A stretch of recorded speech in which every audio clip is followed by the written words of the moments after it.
Good evening, good morning, and good afternoon to all my viewers.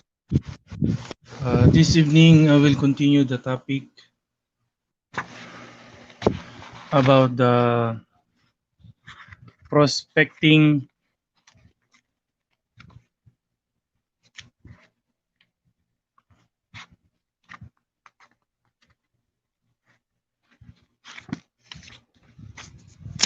prospecting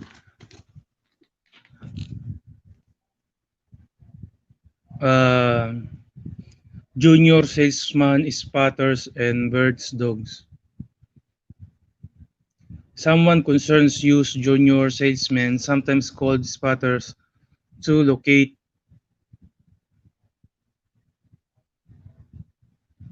prospect, thus relieving more experienced salesmen of prospecting so that they can spend more time actually selling.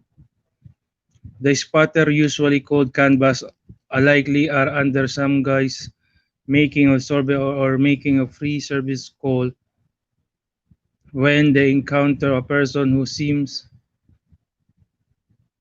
shout out to Salve Malaya. Thank you for coming to my channel. Thank you po. Ay, salamat. Ako ka-start ko nga lang, late pa. Kasi marami po akong ginawa eh. Hmm.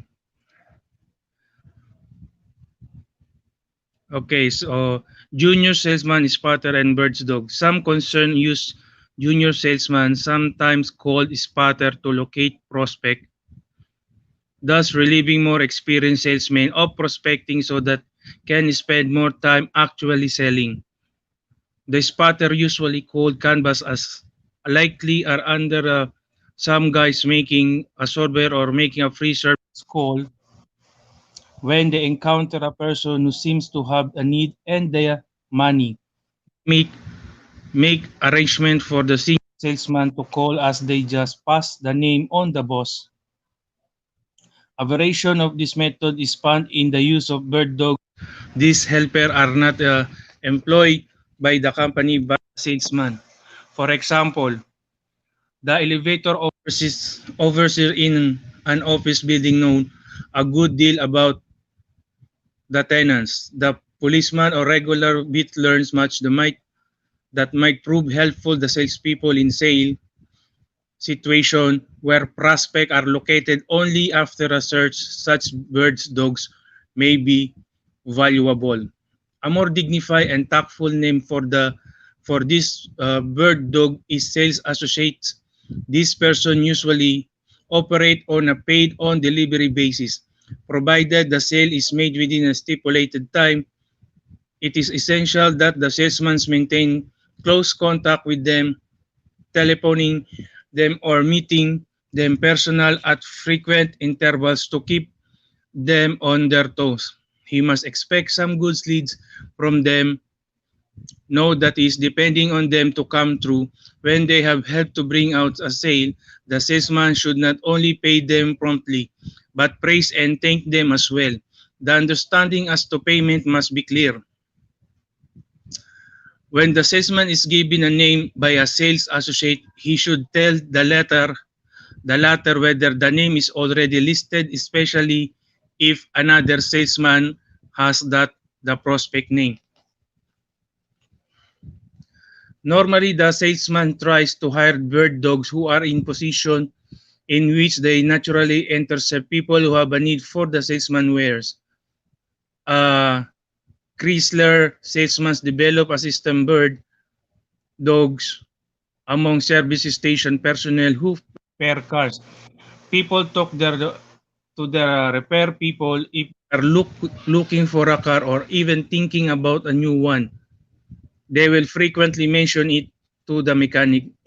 A milk delivery use moving van truck drivers as bird dogs for locating new residents in his territory.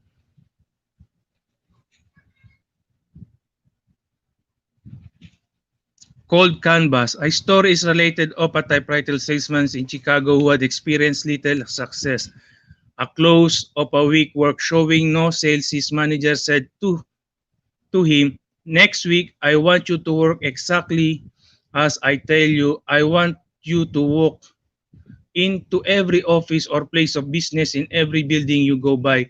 Place your business card in the hand of someone there. Ask them if they want to buy a typewriter, and if they say they are not interested, get out.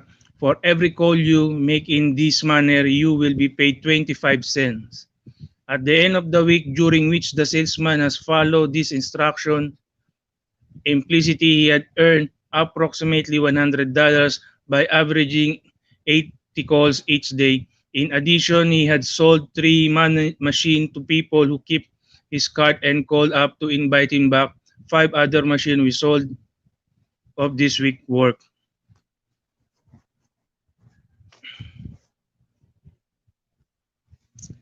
This is generally called canvas or cold turkey canvas or new account canvas.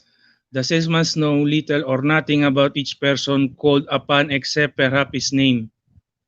The law of average is supposed to result in a satisfactory number of good prospect and sale.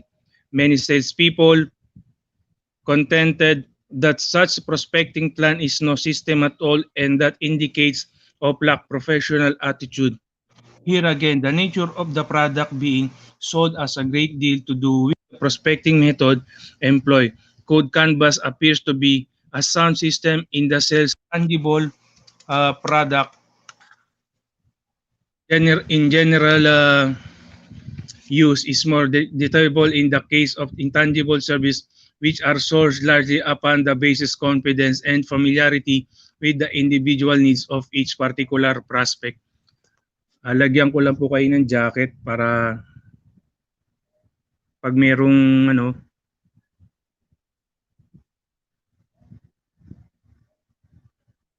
yan, makapag ano, yan, sinasamantala ko po kasi yung ano ng ano, StreamYard kasi sayang naman yung pre 1 month. So sinasamantala ko.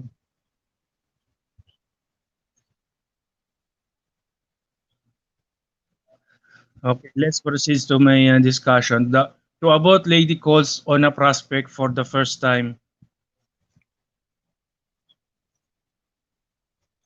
she's up to an evidence for the prospect know that she will be buying cosmetic in the future and who knows, perhaps Avon has something that I will like. But security sales rep or a little like underwriter calling code would uh, probably encounter little more than rejection. Because of this obvious difference in the reaction of prospect, the cold canvas seems best adapted selling those articles and services which are almost essential, such as car, home appliances, fire insurance, automobile insurance, and similar necessity. A leading manufacturer of washing machine lists 21 methods for salesmen to obtain to leads ads and conclusion. Of all different ways and means of securing prospect, the most productive method is unquestionably straight canvassing. Every doorbell rung is money in your pocket.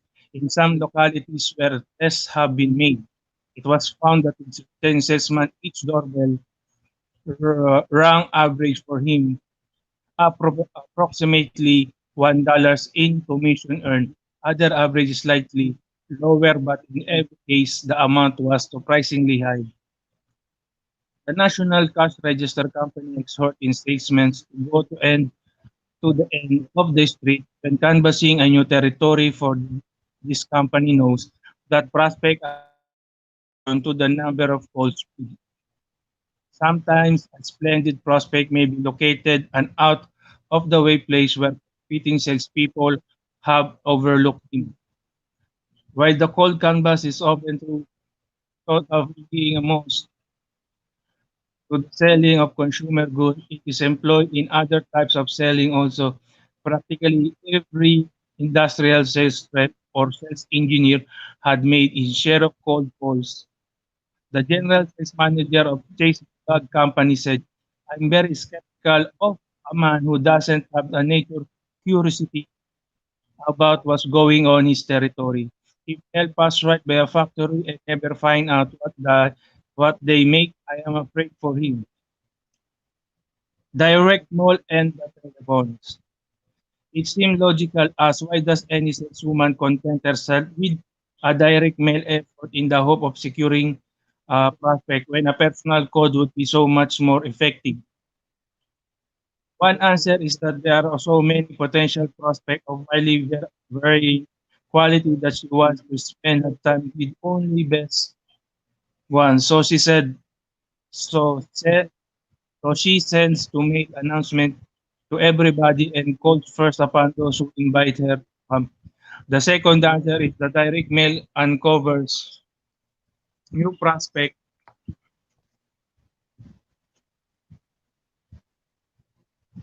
One real estate broker regularly sends a letter to each resident living in a certain desirable area inquiring if he is planning to sell his house. New unknown prospects are discovered with each meeting. Several door-to-door books companies maintain large direct mail advertising campaigns from which they receive return postcards asking for information concerning their products. These leads are usually sold to the salesman. One firm gets $6 a piece for them. Many firms generate the names of the prospect from the advertised program. Sometimes the magazine reader is provided a coupon to return if interested is receiving more information about the product. Most industrial trade journals provide product information card on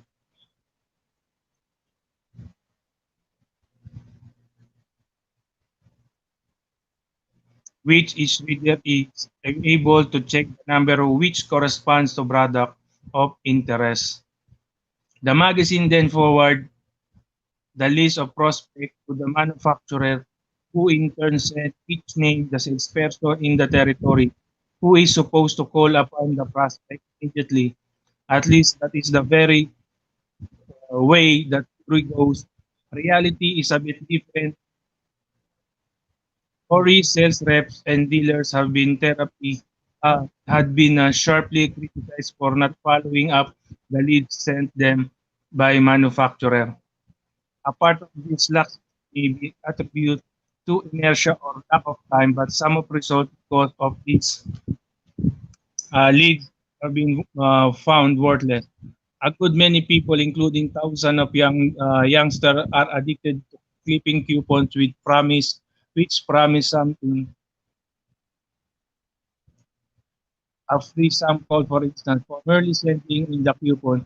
It is impossible for the manufacturer to ship these inquiries. It is the responsibility of the dealer or salesperson on the scene. Perhaps it would pay upon more of this prospect than in commonly done and thus determine whether they are good prospect. A personal follow-up would be made on the better one.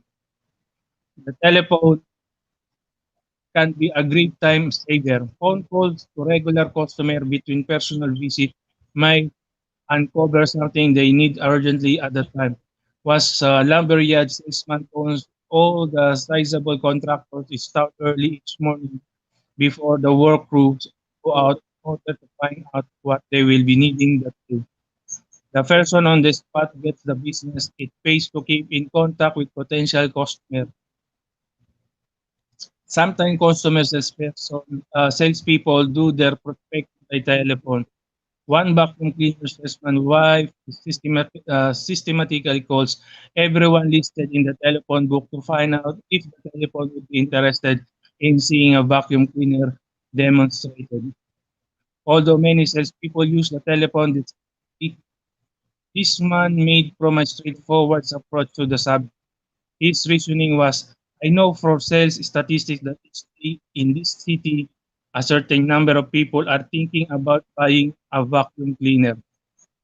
If they are really voluntary ask for a demonstration of mine, they will recognize by brand name and want just I want to get my deal before buying. My task is locate such people. How do I do it? I just have to my wife ask them. She keep me supplied with so many goods that I don't have time for additional prospecting. Also, these people I call on have asked me to know show my machine, which puts in completely different light on my reception and the atmosphere surrounding the presentation than if I had used some of these trick ways of getting people to watch my demo.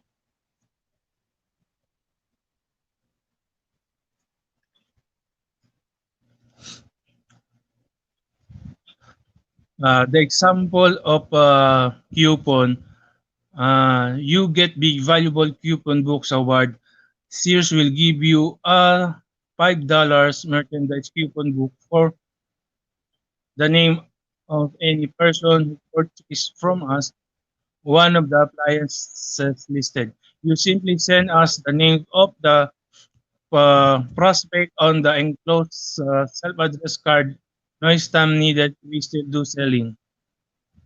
Number one, the prospect card must be in our files prior to the actual sales of the product. Number two, the sale must be made within 60 days of filing the card. Three, the prospect must buy from Sears Catalog Sales Office. Four, for each prospects in will receive a $5 merchandise coupon book provided as a resort within the prescribed time limit. Five, merchandise coupon may be used for 4 days or at Sears Catalog Sales Office only. Don't wait get your postcard in the mail early. So this is the example of a coupon and letter B, Sears rebook date. I believe that name of the person, street, town, zone, state is a prospect for. Is a prospect for. Uh, they can choose at 12 either or check only. Example for this, Keymore automobile washer, automatic, Keymore automatic washer, Keymore automatic dryer, uh, air conditioner, chain fence, order of 100 or more, Keymore sewing machine, Kenmore vacuum clean, automatic water heater, more gas range, electric range, cold spot freezer, cold spot refrigerator, silver television. May we use your name? Yes or no? Name, street, town, zone, state. Oh, if prospect is interested in more than one appliances, use a separate postcard. Or this is the example of postcard for each appliance. Tier of the postcard and mail is postage free to your Sears catalog sales office.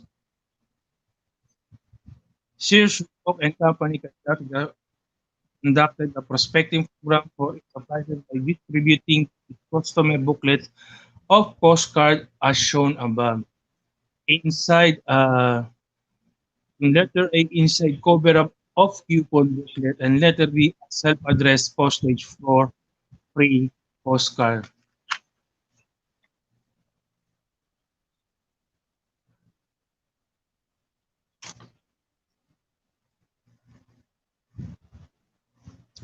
The farm system.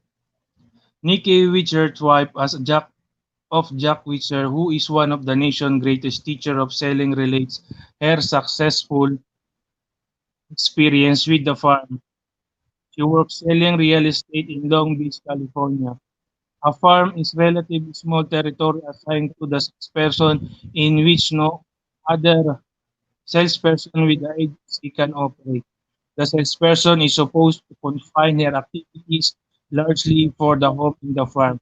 Nikki found that her concentrated effort of calling on each home in her area just to introduce herself and her service paid huge dividends since a large portion of people are involved in some way in buying or selling property at any one time. Other sources of prospect. Different kinds of salespeople find prospect in different ways or from different sources. To every kind of sales rep, certain prospect sources are available. Usually, the firm has sample instructional material guiding it on salespeople to prospect for its product. For example, the Matcha company teaches its reps to dig a prospect from 30 different sources as follows. Regular customer who come back, personal solicitation of matchag owners, field solicitation and house-to-house canvassing, letter and return card to prospect user, telephone solicitation, circular letter with return card, newspaper advertising, exhibits of automobile show fairs, carnivals, etc., cooking school and home show, demonstration of church and society activities, guessing contests, drawing and registration scheme, bonus for matchag owners giving names of prospects, home survey by calling at every fifth house demonstration to high school domestic science classes, classify ads of a second-hand washer in papers, stores and windows demonstration, news papers coupon. Add your prospect for the other prospects newlyweds. Birth's announcement, washerwoman ads in paper, situation, or laundress wanted ads in paper, newly wired houses or contracts for service, radios, insurance, automobile, and vacuum cleaner salesman, regular charge account customer, bookkeeper, refers, linen clerks, etc. New leads, daily paper, special invitation cards to the store, gas inspector, meters, readers, etc.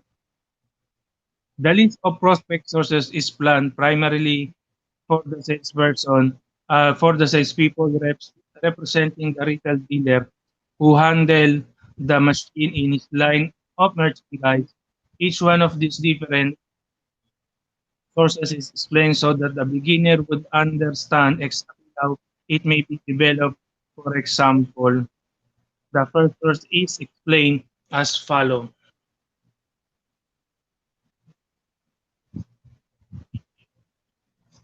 Regular customer who came into the store. One of the most common prospect for matchag washer is from the regular customer who come into the dealer store. In this, we are speaking of general merchandise establishment and hardware store rather than specialty store because the general establishment has larger floor traffic, the appliance shop, which sells only specialized type of merchandise. A greater percentage of the store regular trade than a might suspect are actually washer prospect. Believe it or not, many people are not aware of it, their need for a new washer until the proposition is put up to them in the proper way. Many who, many who know they are need of washer postpone buying from month to month because there are so many other things they want. Some of these sources of prospect in the Matchag training manual are sufficiently important to merit a separate discussion at this point. Old customer, as is clearly indicated in the Matchag materials, old customer are frequently the best source of new business. This is particular true of industrial selling. After all, these people have been using your product or ego. They must like such people are more than willing to tell others of their happy experience. Your old customer know you and you have a good chance to build up their confidence in you. Hence, there should be no barrier between you and them that would make reluctant to cooperate. Finally, old customers are frequently in the market themselves. The rep is so devoted to seeking new accounts that he fails to get all the volume available from old customer is making the job unnecessarily difficult. It is usually easier to get an order from old customer than from a new ones, and the others will open the larger in the salesman has won the buyer confidence and his product has given satisfaction. Service personnel. Companies maintaining departments to service the product they sell often find that the mechanics are in a position to furnish excellent leads. Stewart Gooding of Remington Rand claimed that leads obtained from the mechanical service department, such fellow who go around and repair machines, are the best they have. 80% of the time there is a return on the leads they give us. A serviceman is one of the first to know when someone is needing replacement equipment. One TV repair shop sells such leads to appliance store that sells a high percentage of them. One old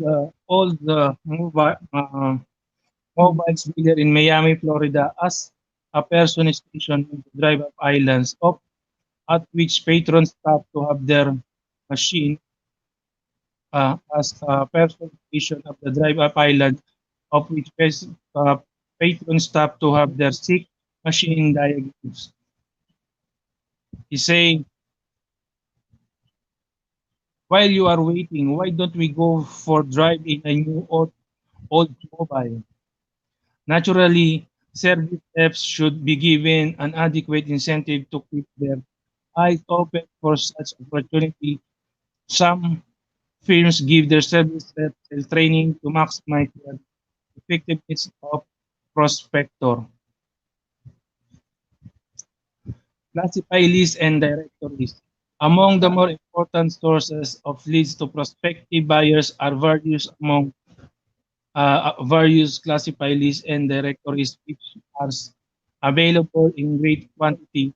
Starting with the largest prospect list of all telephone directory, the parade of such lists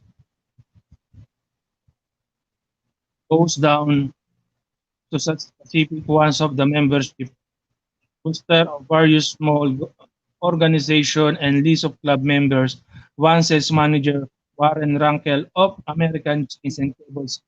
I'd be tempted to discharge a man if he didn't have some yellow pages from the telephone book in his bag. Naturally, the telephone company is not too happy with this practice. Practically, even industry and one more trade or professional association connected with it, such as organization usually as available a roster its membership. These roster are indispensable prospecting and pre-approaching aids. Exposure. A basic tenet of selling could be stated as one productivity varies directly with this exposure in the market. You can sell hiding in the office at home or in a bar. You must get out of meet people. Most highly productive salesperson obtain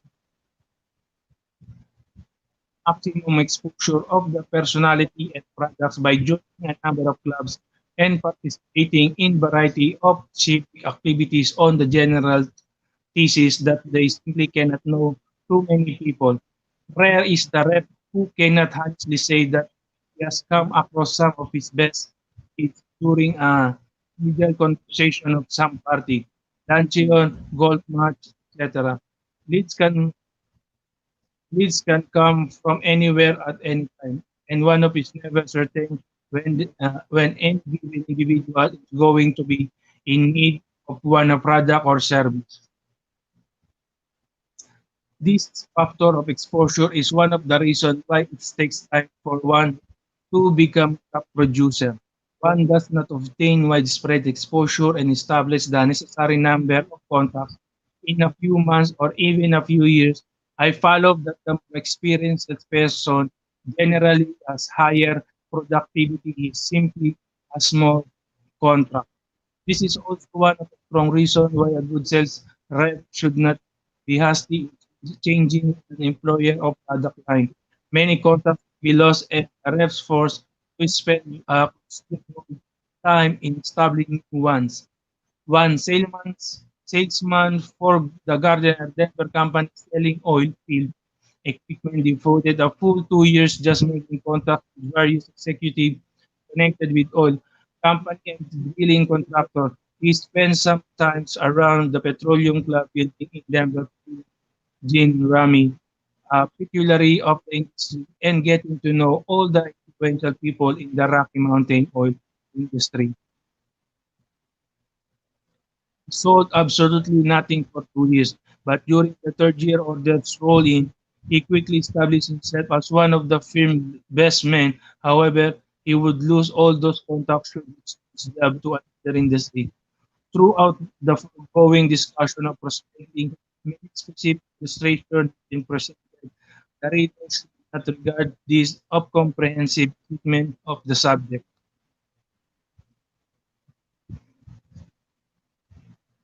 but rather as only a few suggestions to show that this business of finding prospect is not a dull or routine core, but a phase of selling that frequently offers deep challenge for a salesperson, uh, ingenuity, intelligence, and industry. Termination of a prospecting system. We have seen that there are many sources from which prospect may be obtained. From this, how can we go about determining the best prospecting system to use? First, you first realize that your system should be tailor-made for you because someone else uses centers of influence for leads.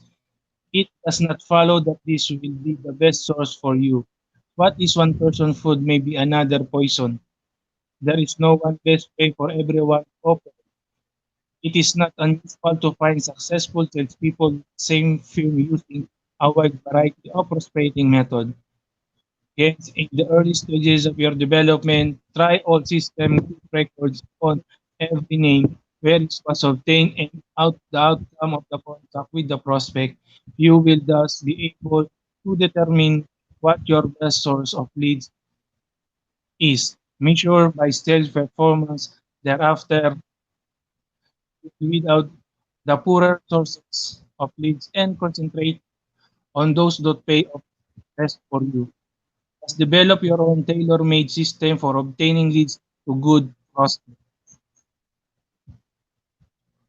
Second, with the new product, it is so wise to do some experimenting to learn where its the best prospects are. One rich plant sales rep selling for freezer food for families went against the advice of his boss. He reaped large rewards. Normally, the presentation was built around the alleged saving which the family would realize should they buy a home freezer. This was recommended concentrating on blue-collar workers to whom the freezer would represent a source of safety deposit box of food upon which they could fall back when not working. Also, he thought the saving appeal was most effective with this group. After working in this market for a short while, the new salesman had sold nothing.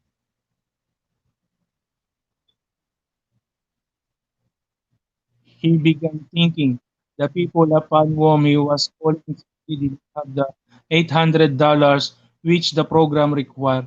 They could not really afford the product. Besides, he doubted that they appreciated the quality of frozen food.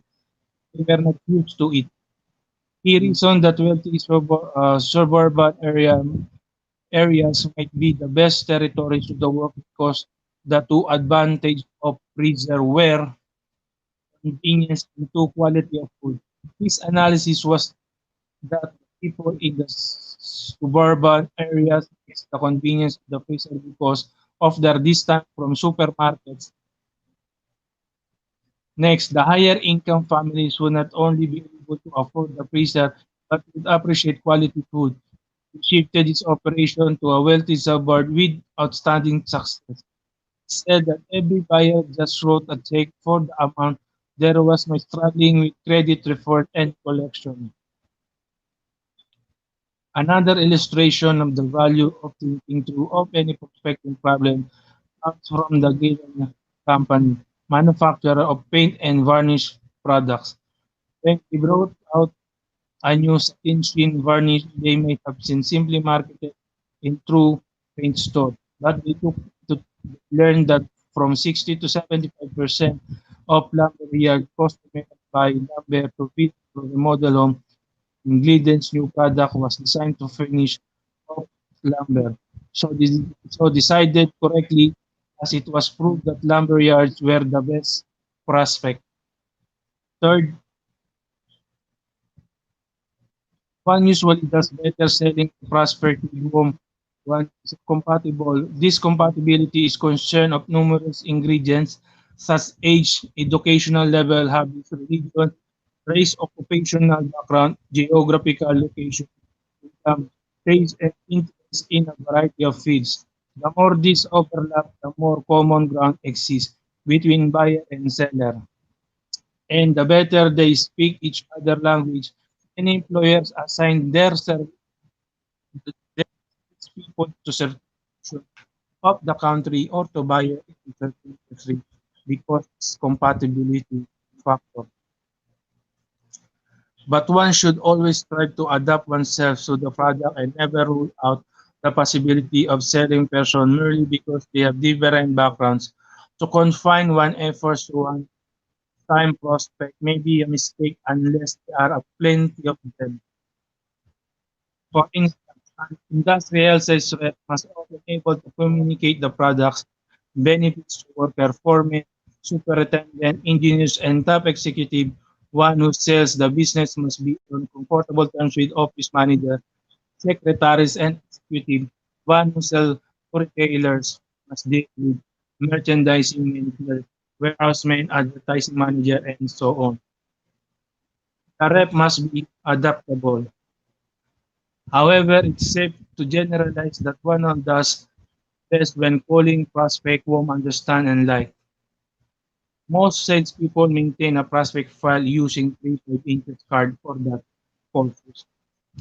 On this card, notation are made as to the various items of information gained in the approach and from any calls made on the prospect.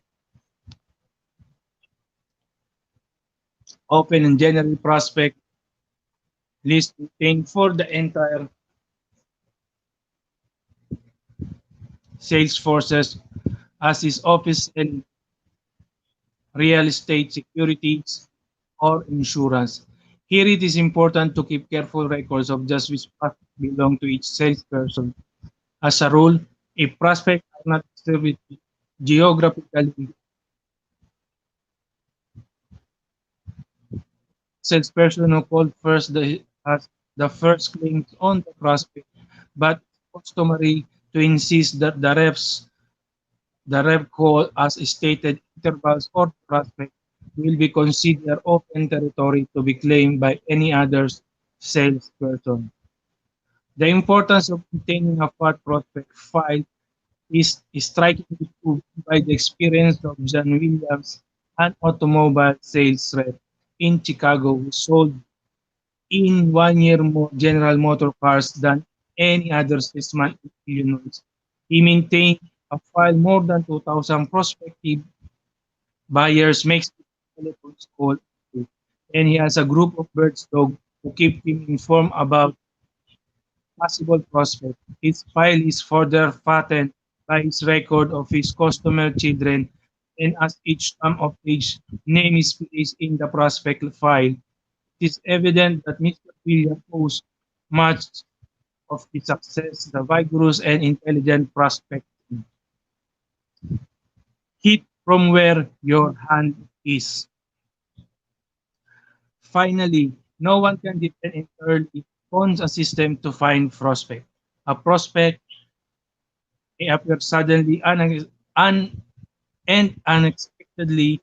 You must be mentally prepared to deal with such situation instantly. A famous boxing champion put it, you got to learn to hit from where your hand is. A woman selling share in a mutual fund tell this story. I was waiting for my car to be brought to a garage where I leave it frequently. It was driven up by an older man, and he stepped outside beside me. I sensed that he wanted to say something to me, so I hesitated before getting into the car, almost mumbling.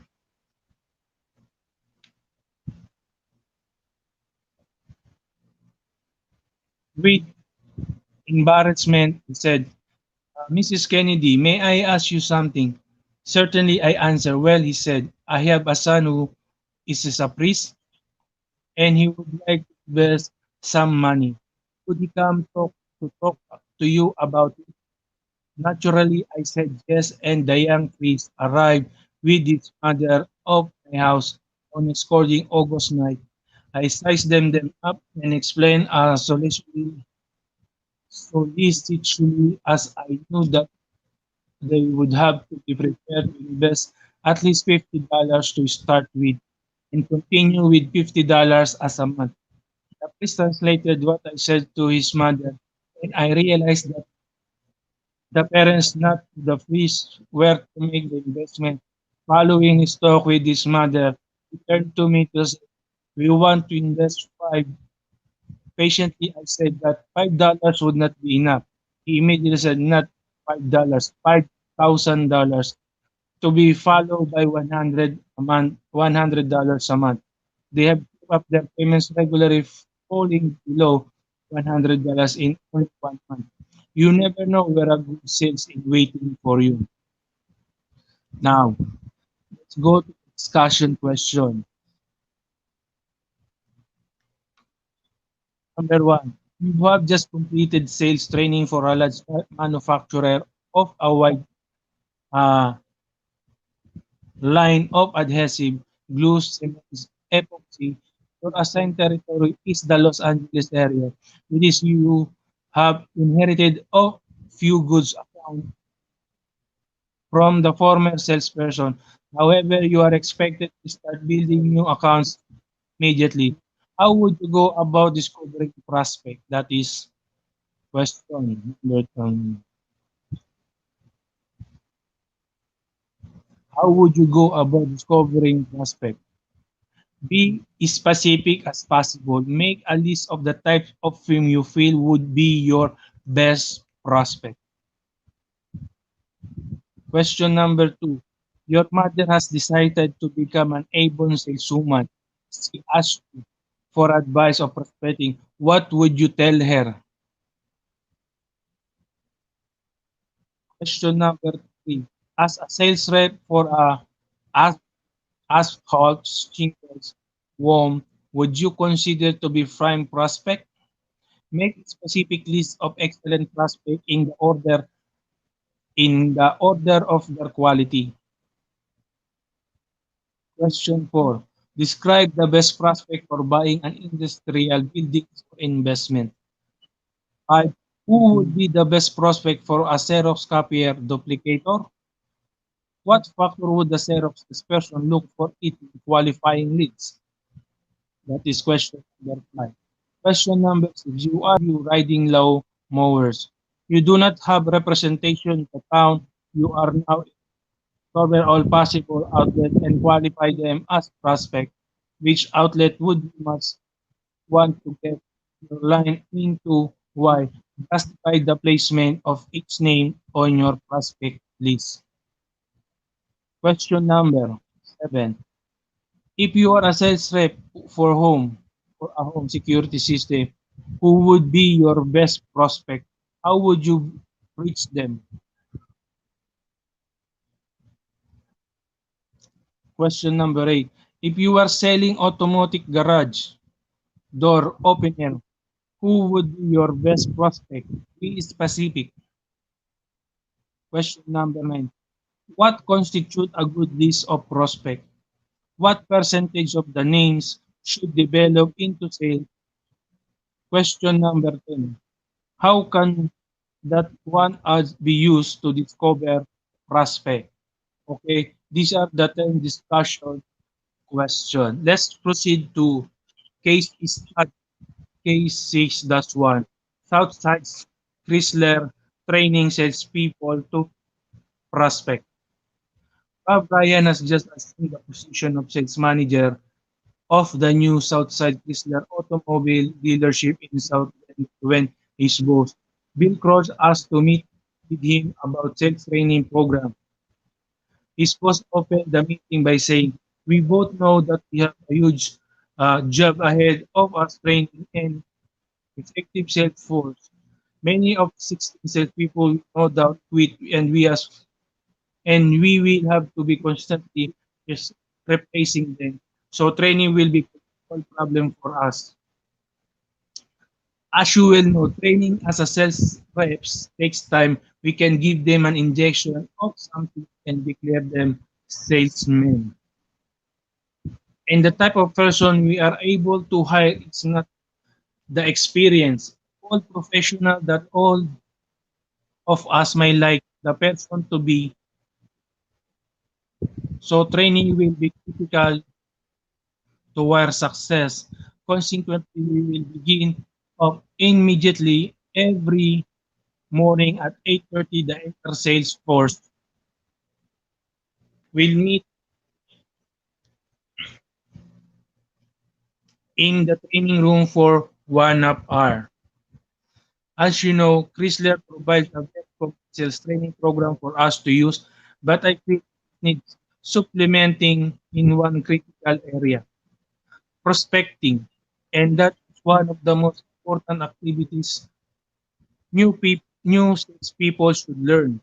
It seemed to me that the one thing a car sales need to get going right away is a good prospecting system that fits this dealership, and that person who may direction to you is design a series of half-hour programs for giving our people a sound prospecting system.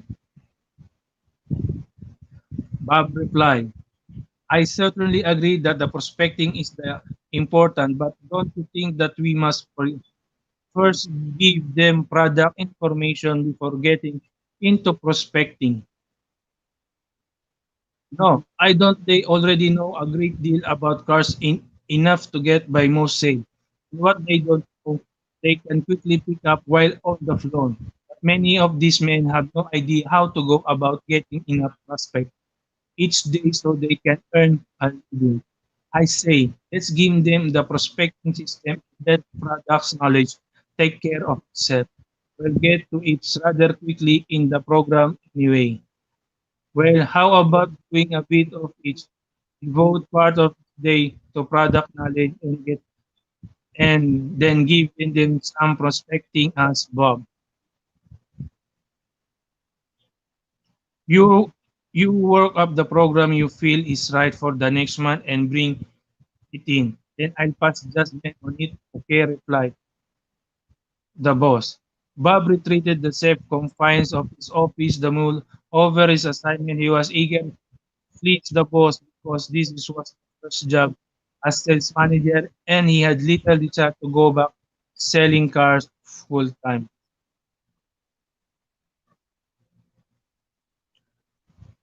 Prospecting had always come easy to Bob.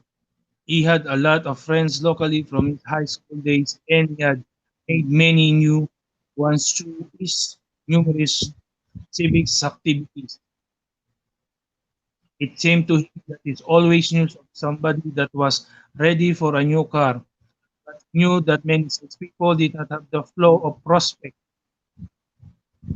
Some reps were new in town, others simply did not seem to have wide range of friends to bear the dog from them.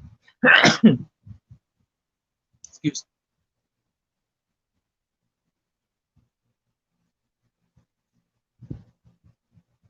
The evening Bob down to the public library to get some books on selling in the hope that might have some help to him in formalizing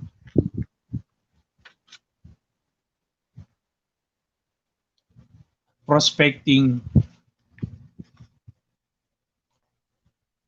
training course. While they gave him someone new thoughts, they still did not provide him exactly what he wanted.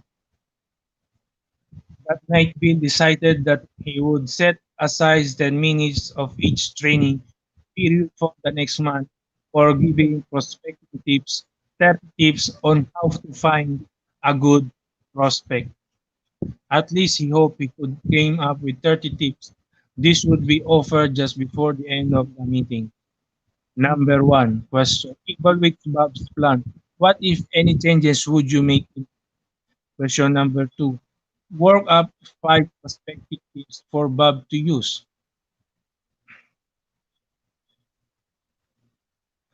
Sige po, punta lang po kayo sa Premiere. Thank you.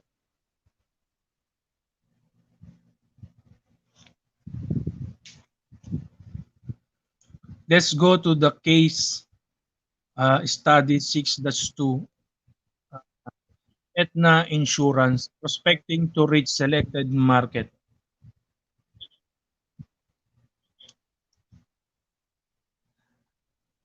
I made up my mind in my senior year that I wanted to be a life insurance salesman and eventually become a CLU.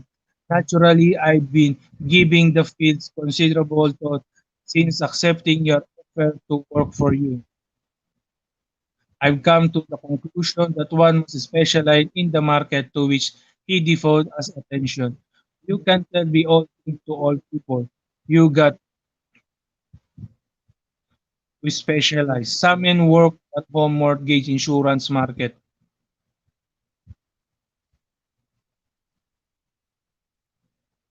while others go after new parents. There are currently a lot of interest in selling insurance business people for uh, buy, uh, buyout agreements and others business application.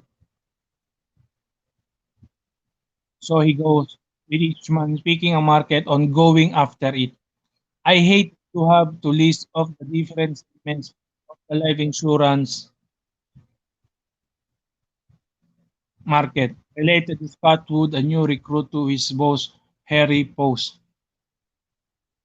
While Harry was absorbing the lecture, he recalled Scott's background, age 23, good college record, local boy from middle-class family, good dresser, distant personality, married, one child, no selling experience for a true college as manager of tavern and quiet, ambitious.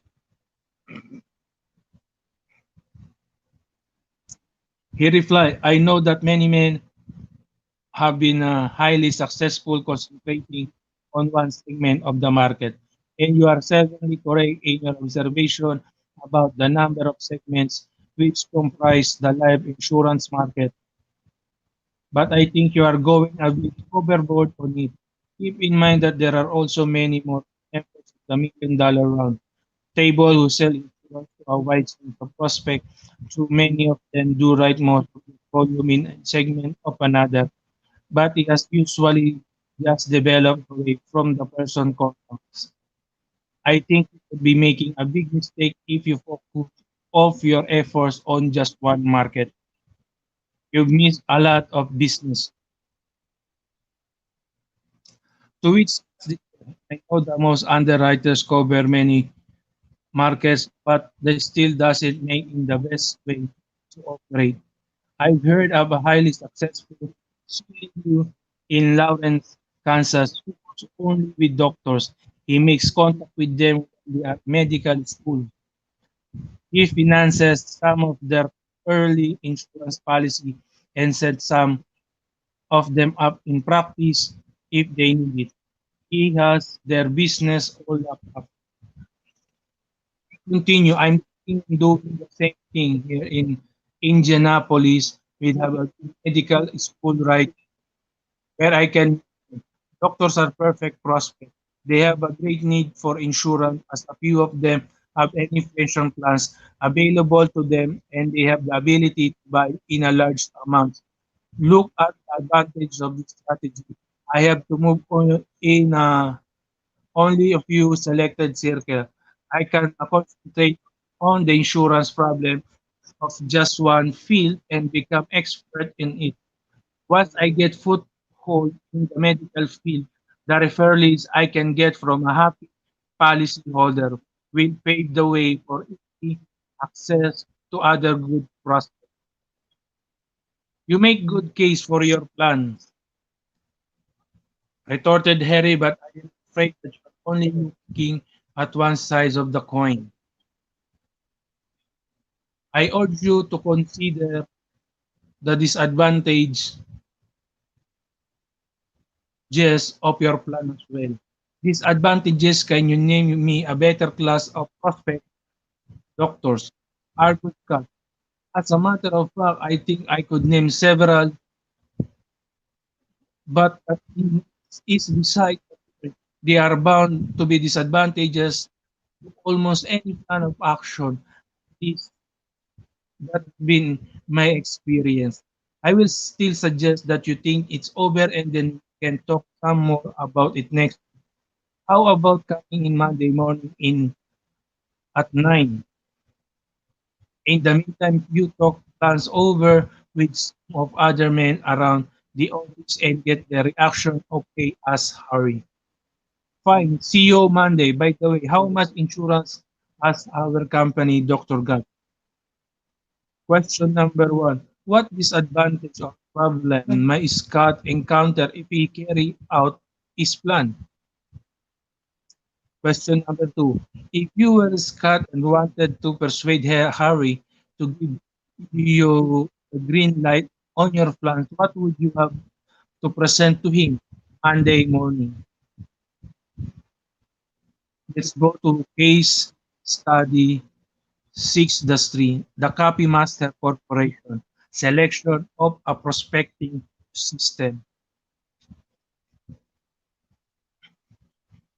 Jack Adams, sales manager, Herb Michaels, marketing manager, and Shulan, sales training director, had been in conference more than 5 hours planning the company forthcoming national sales training program for the 83 new salespeople it had hired for the Nation Business School for proceeding June. All had gone well in the planning session until they started talking about the subject of prospecting. Serious disagreement arose among them among content of the prospecting portion of the program. Copymaster was a large nationally known company that had fine reputation for its wide line of printing and reproducing equipment, which was sold directly to business and professional concerns throughout the world. The firm had its own sales force working out of 6 branches located almost major cities in the world.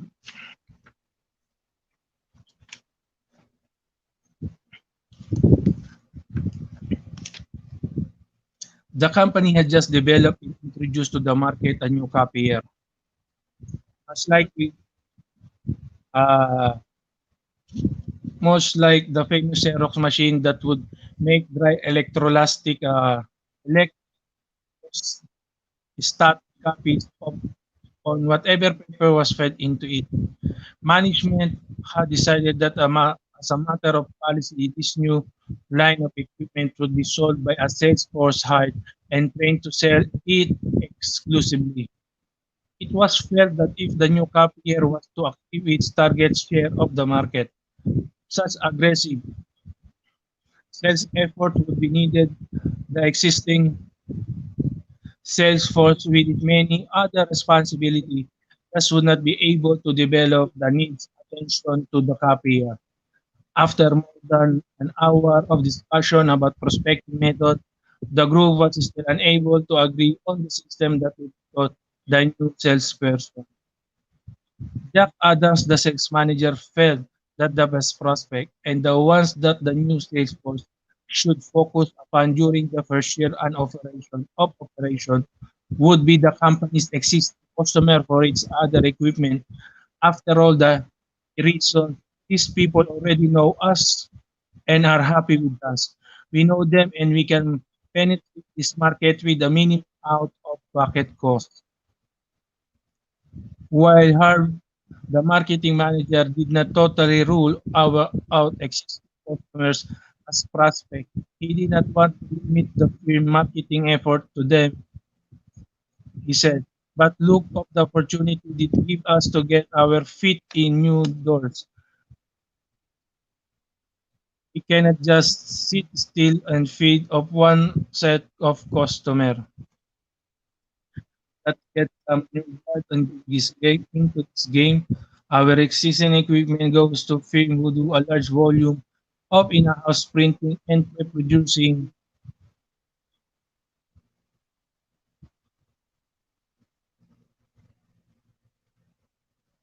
They already have reproducing equipment. The customer for a new copier is a smaller outfit.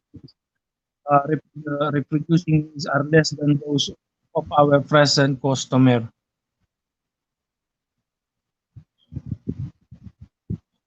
The market is different. Shu, the sales training director, had still another let's go after Xerox. Xerox customer Xerox has pioneered the market and has shown us where as lives. We can go after the big Xerox customer because we have the cost story to tell.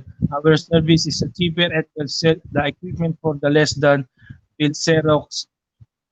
I think our best prospect will be using Xerox machine or IBM one and will be unhappy about its cost. The two men disagree with you. They were reluctant to go ahead to head with Xerox for fear of retaliation. They just did not want to get into a dogfight with other companies. But Shu continue, I can hear it now, Mr. Big User, let's pull out your last month bill from Xerox and see what you have paid. If you own our machine instead of renting them, it would be powerful selling. The men were adamant they did not want to start a fight with other firm.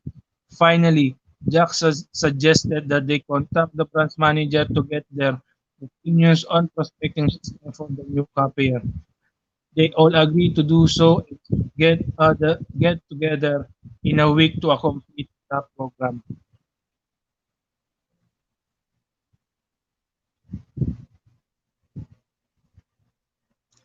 The sales department staff busy next week gathering the opinion of the branch manager concerning the upcoming sales training program, in particular their opinion about the best prospects for the new copier were solicited. At the end of the week, Shu threw up her hands in despair. Seemingly every conceivable prospecting system had been mentioned. More importantly, there was a little agreement. Many agreed with Shu about going after existing user. Others wanted to focus on new user and business. Some felt that the company would concentrate on the professional office lawyers and doctors because the machine seemed ideally suited to their needs. And it simply said that all business and professional people were prospect and that the company should not concentrate on any one market. Shu reported the result of the survey to Harb and Jack. They sat silently contemplating the way to go. Question number one, evaluate each of the prospecting system that we were used.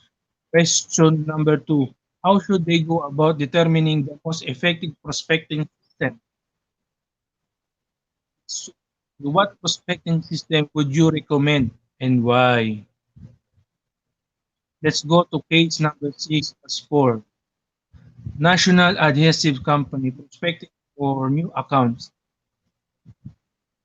Bud Rogers, the new representative for National Adhesive in the Richmond, Virginia territory, had been told by his manager that he faced his regular tasks, including in task rebuilding its territory from its present low production up to its true potential, making the large potential accounts were firmly held by competitors and would take much time and solicitation before any volume would be obtained from them. In the meantime, Bud has to eat, so that means that he had to get some quick volume. Someone he thought this could be accomplished by working among the smaller prospects where competition was not as vigorous. National produced a complete line of adhesive. It has a product for every application. This was one of the factors that pushed Bud to apply to the company for employment. He liked the idea of being able to sell to anyone needing adhesive, not just to those who needed what just happened to be selling. Bud was is being compensated by a complex commission system which uh, disproportionately rewarded him for producing new sales volume. Sale made existing accounts were not overly profitable, but Bud has been given several time prospecting system while he was in sales training school. One of the best system he had been told was to take a list of presence account and then locate every one of their competitors in the area. If a brewer has a good customer, then contact all other breweries. If a cigarette manufacturer was a good customer, then contact all other cigarette manufacturers. But so one difficulty with the system in this instance, he had so manufacturer, but so one difficulty with this system in his instance, he had so few existing, he had so few 11 existing accounts that he has was sure that significant potential accounts would be missed by the following. And then there was the telephone book system. Many men claim that they sat down with phone book and patiently went through the yellow page film asking themselves of this, would this film have used for adhesive? Some men reported success by privately contacting representatives of meat supply houses to learn about the industrial activities in the area and the identity of any largest adhesive users.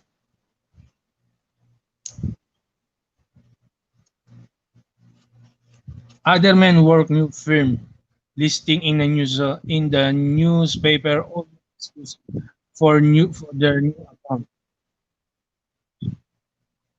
Shout out to PY Dubs.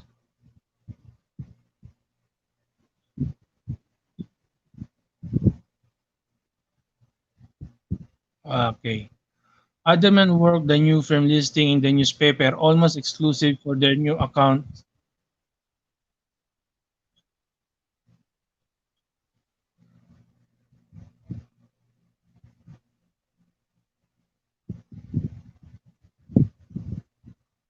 but did not notice that there was a difference between the new account prospecting system of men whose territory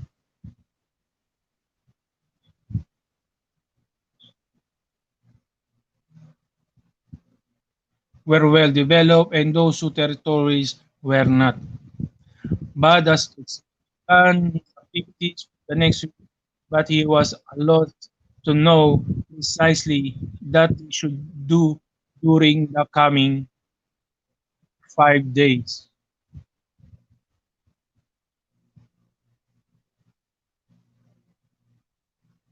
Question number one: What should Bud do on each day of the coming week? Plan each day specifically. Now let's go to case study 6-5 lands, opening a new territory.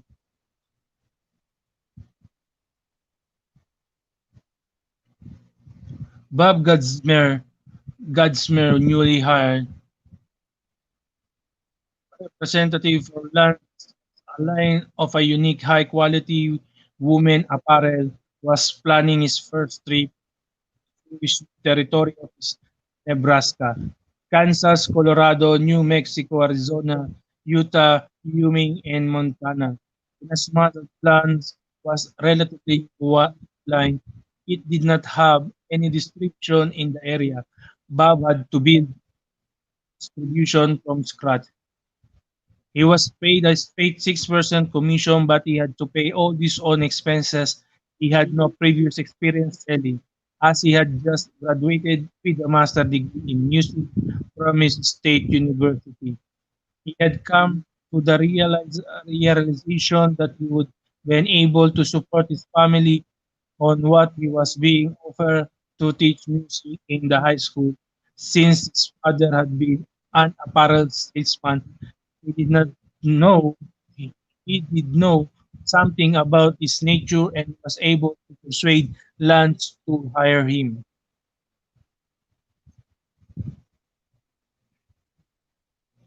It was the policy of Lance to give exclusive dealers in all but large cities such as Denver, Phoenix, Kansas City, and Salt Lake City.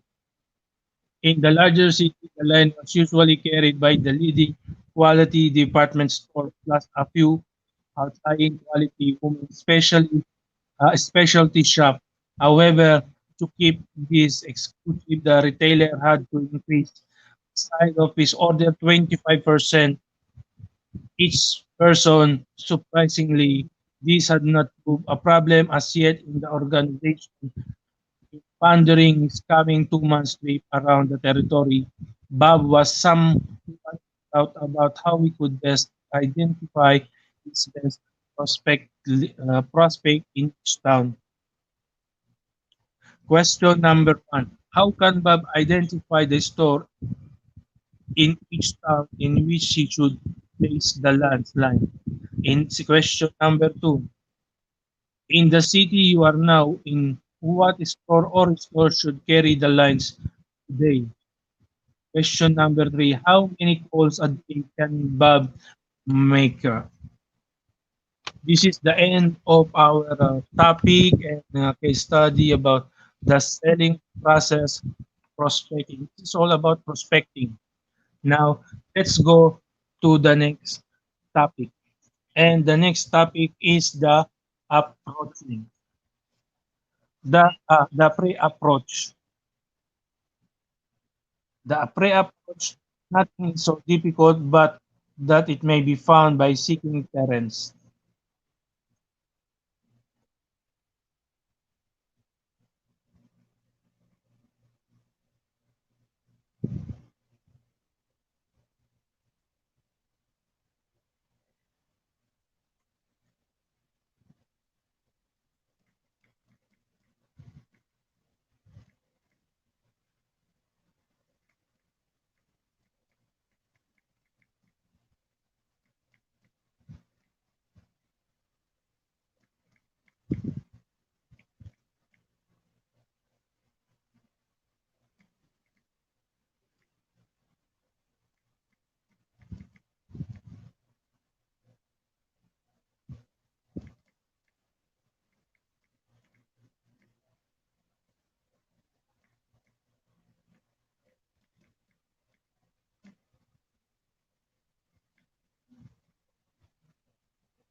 Now let's go proceed to our topic,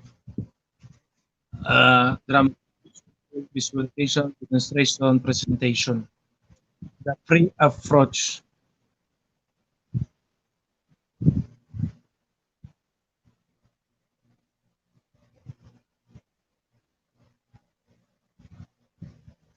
A young book rep whose future career seems in jeopardy began his present presentation with the author by asking, "Now, what is your name?" After the author replied, the salesman continued, "Now, what do you teach?" With patient, greatly overtaxed, and with a keen curiosity to see what was going to happen next. The answer was given: salesmanship.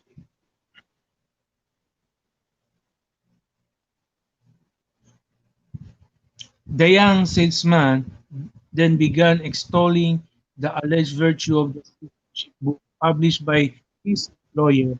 Finally, he got around to asking what text was being used. Upon being quite informed of the situation, the lad came uh, angry, quickly retreating in confusion, forgetting all about the other books he had to sell.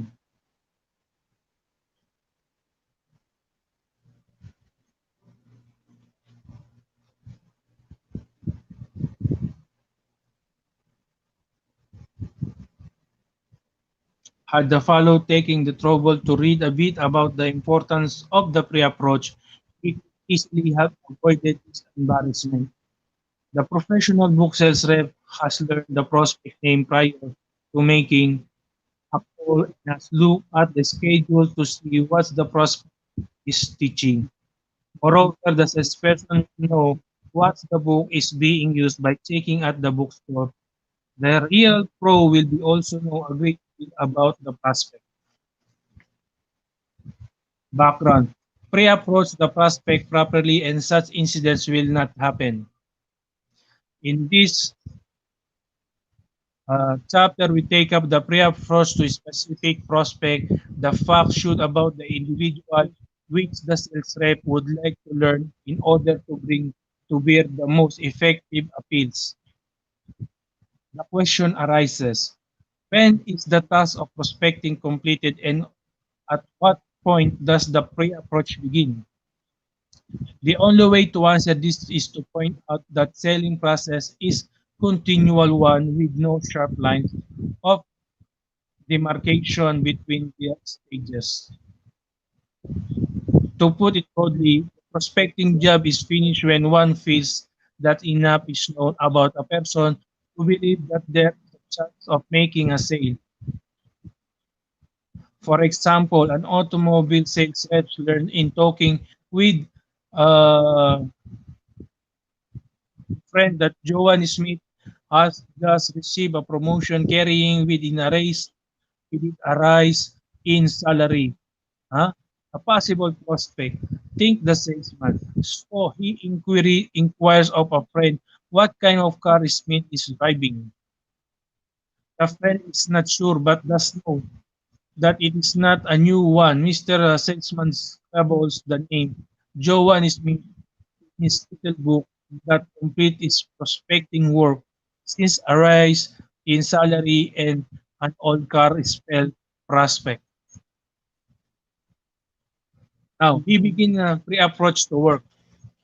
He does a bit simple slotting and learns what makes a model charismatic now driving, how she uses it, how many are in the family, their ages, the kind of job is made as where she lives, her approximate economic status, other helpful fact which he may able to dig up.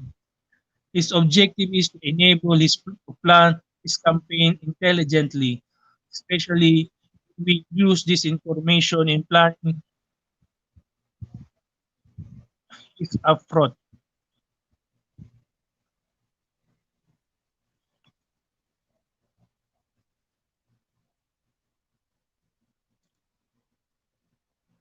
Shout out po kay Craig, Craig out, kay hello, Inday Banding,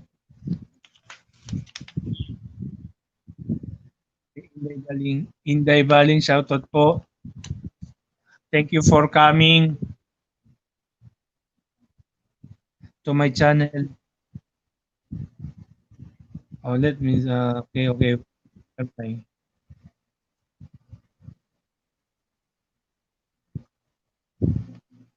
Yun.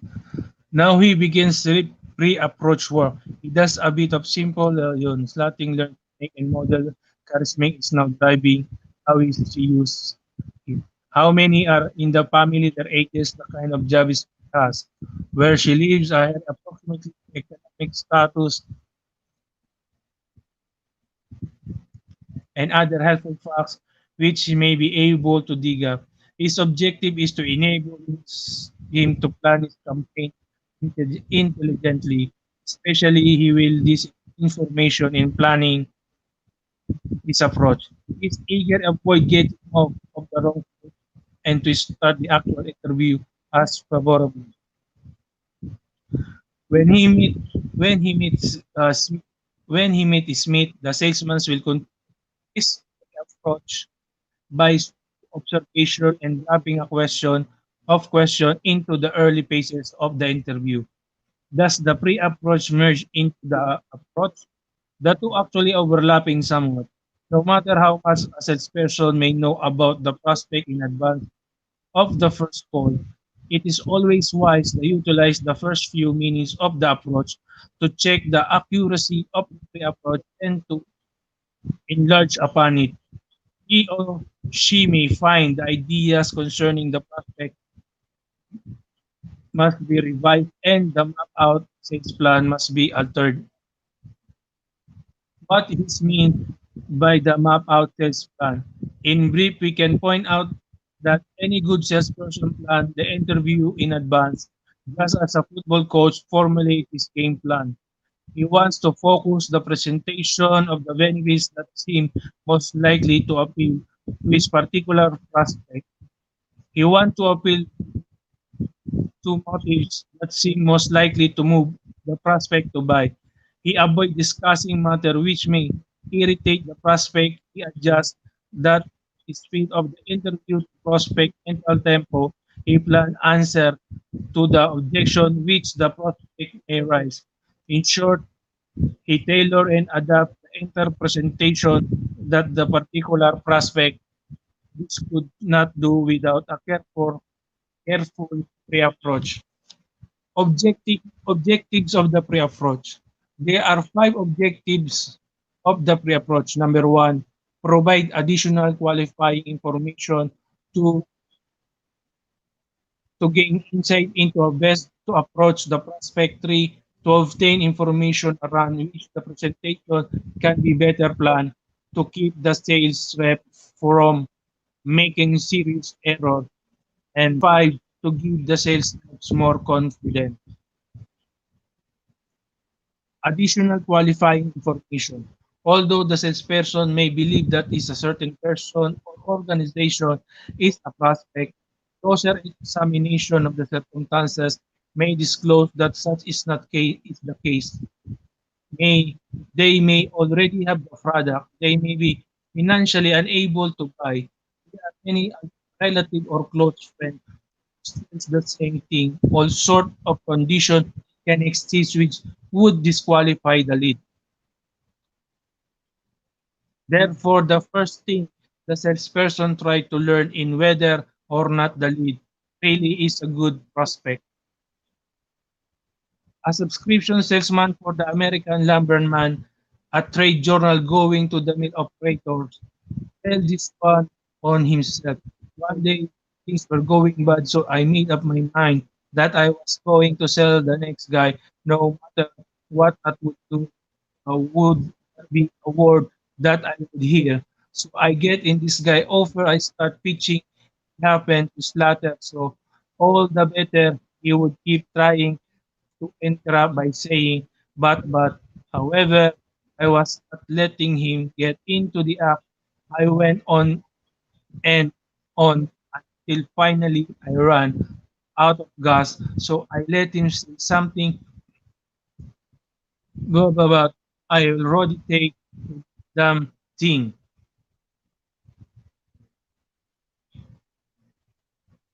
A simple qualifying question early is the interview would have provided the pre-approach information that would have stopped the presentation short.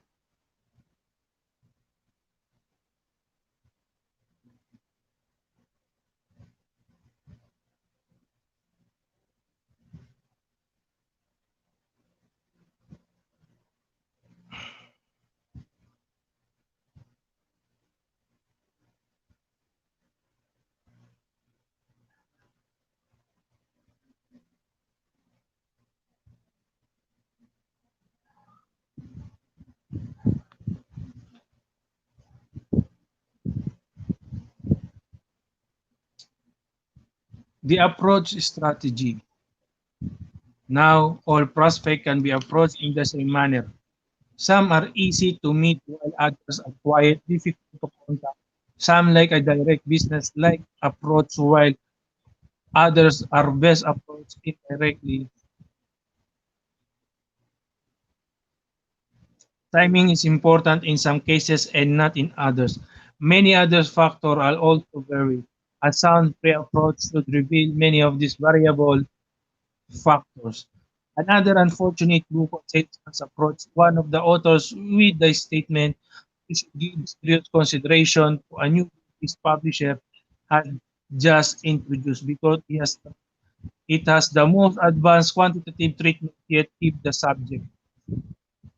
Now, a good salesperson with some simple pre-approach work would have discovered that this prospect had no interest in the latest quantitative treatment because he was behavior, no doubt the youthful representative is still wondering that's where he went wrong.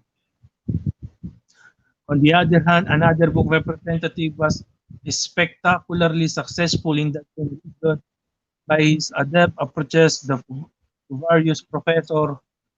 He would discover each one's particular interest and approach it through that avenue. A chairman of an English department was seriously involved with the campus international club. The representative attended several evening meetings of the group and met the prospect on a social basis. Small wonder he cracked the established English adoption on that campus for the first time. This man is now high up in the management of his firm. Planning information.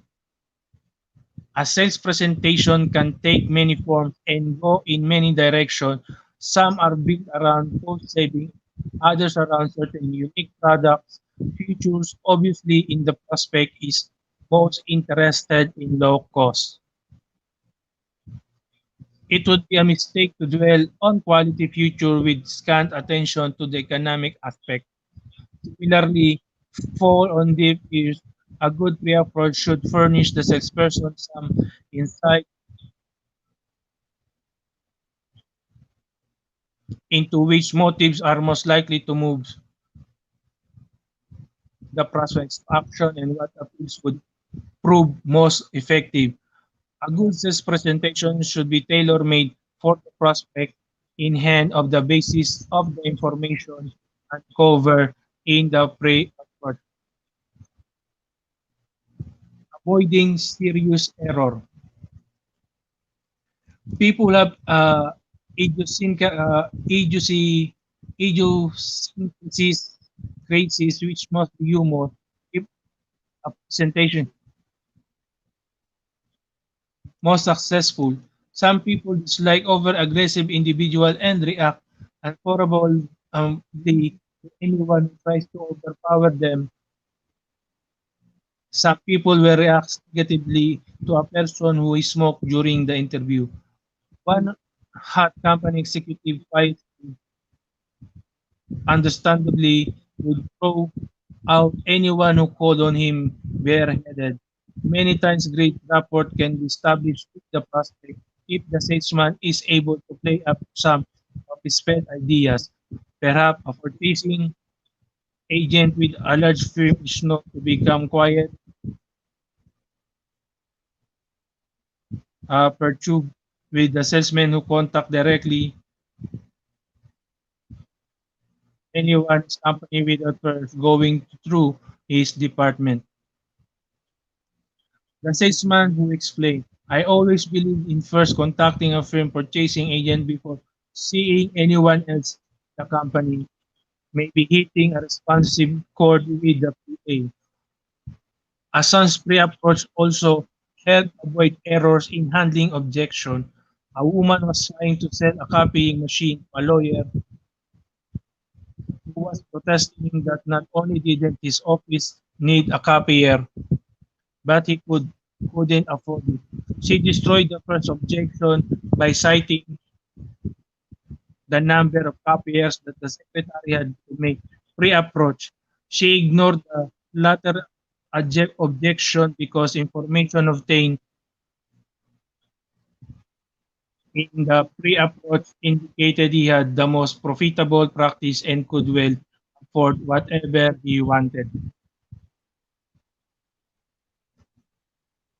Confidence. The unknown breeds fear and uncertainty. Welcome po kay Vlog PH. Good hello po at good evening Vlog PH. Thank you for coming to my channel.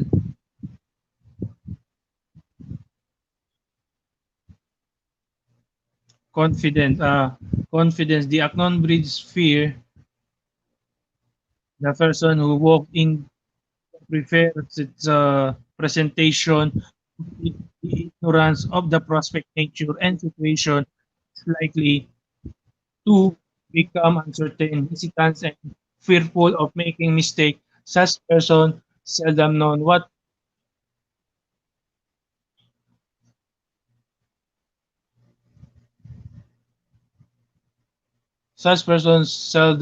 what he should be talking about and is afraid to bring up certain subject lest by offend or antagonize the prospect. However, the salesman who has done to complete the approach on the prospect is confident that the sales talk is right and is the key to selling this prospect. Experience people know what this factor of confidence is extremely important. The reason how can prospect buy from me if they have no confidence in me? And how can they have confidence in me if I show no confidence in myself? That is the question. The extent of the pre-approach. By this time, it's clear to the reader that the amount of time and thought which a 6 months devote to a given sales governed by the importance of making that sale. Now, where is the principle more clearly evident than in the pre-approach? As sales engineers spend months preparing data to use in presenting a proposition. The representative of advertising agency may together with colleagues work out a complete advertising campaign for a prospective client, making the presentation of the proposed campaign purely on speculation or in hope that it will be accepted.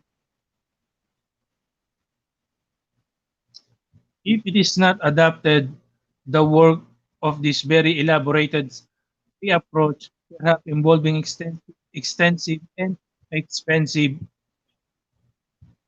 research into prospect marketing problem. Yes, failed its purpose.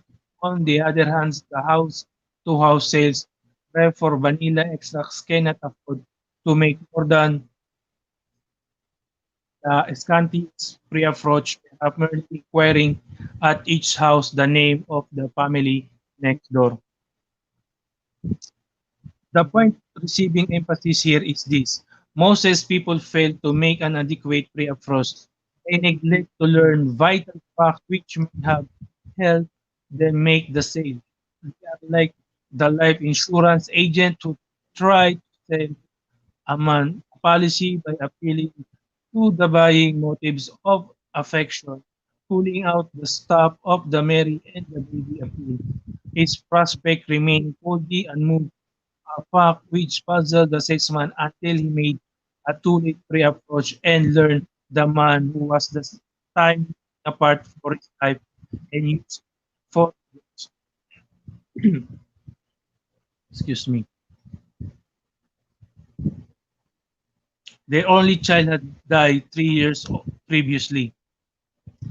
Another factor bearing of the extent of the pre-approach is the difficult encounter in obtaining an interview with the prospect. Where this is the serious problem, the salesperson will be advised to make careful approach and utilize the information gained thereby the planning of an unusually effective approach. Proposition demanding careful Pre-approach and strong approach are unfamiliar ones. The less the prospect knows about the proposition, the less likely he is to feel a need for it. Expensive one. Generally speaking, the more something costs, the harder it is to sell. Thus, the salesperson needs all the advantages possible in his behavior. Intangible ones. It is easy to drive a good-looking new car up to woman's home and persuade her to take a ride in it. She can see it, hear it, and feel it.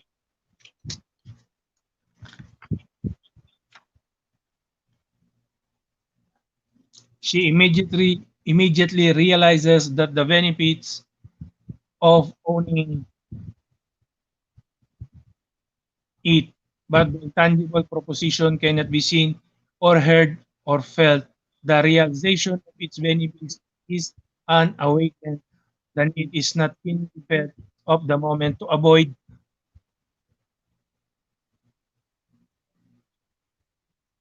an immediate turn down. The salesperson must develop a strong approach based on facts unearthed by painstaking pre-approach. Complex or big ones. Such proposition presents more angles, each of which must be figured. They are likely to demand decision by more than one person before the sale is consummated. Selling a heating plan for a new schooling building might come under this head. Architects, contractors, school board members, school officials, and others must all be sold. The emphasis being laid on the pre-approach is in line with similar activities in other fields. Football and basketball coaches are guided by the reports of their scout concerning opponents.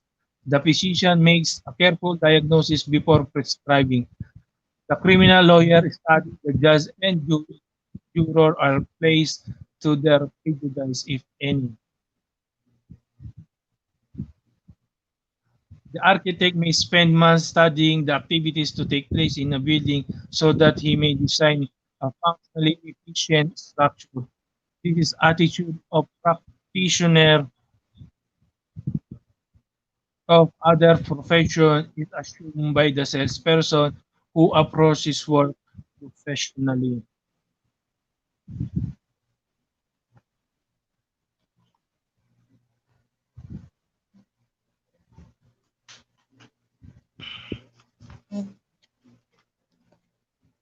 What the pre-approach may include.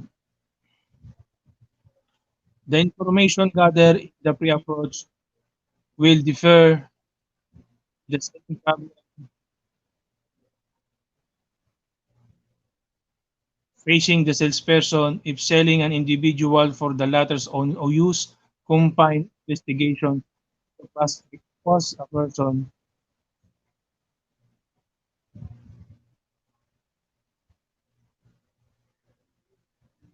On the other hand, if the prospect is the buying for a business broaden, the pre-approach brings any fact about that is also.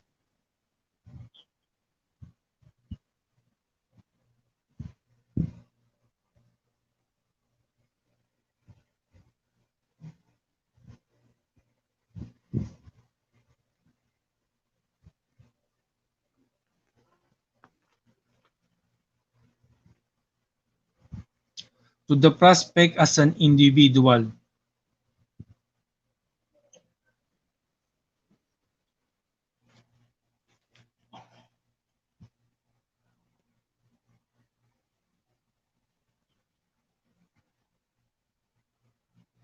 Many of these items should also be checked as buying for a business, as most buying is done by individuals. Name, learn to spell it and pronounce it correctly.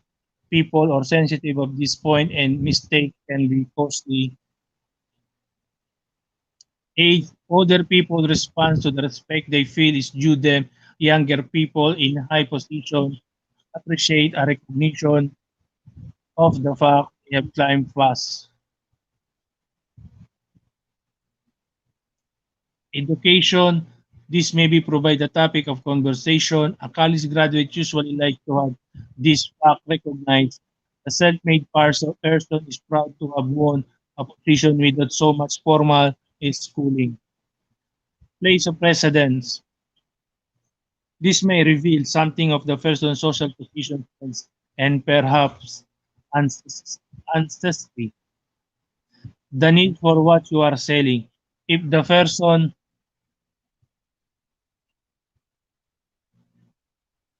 needs it, you should learn how he can best use it. If he doesn't need it, he's not a good prospect.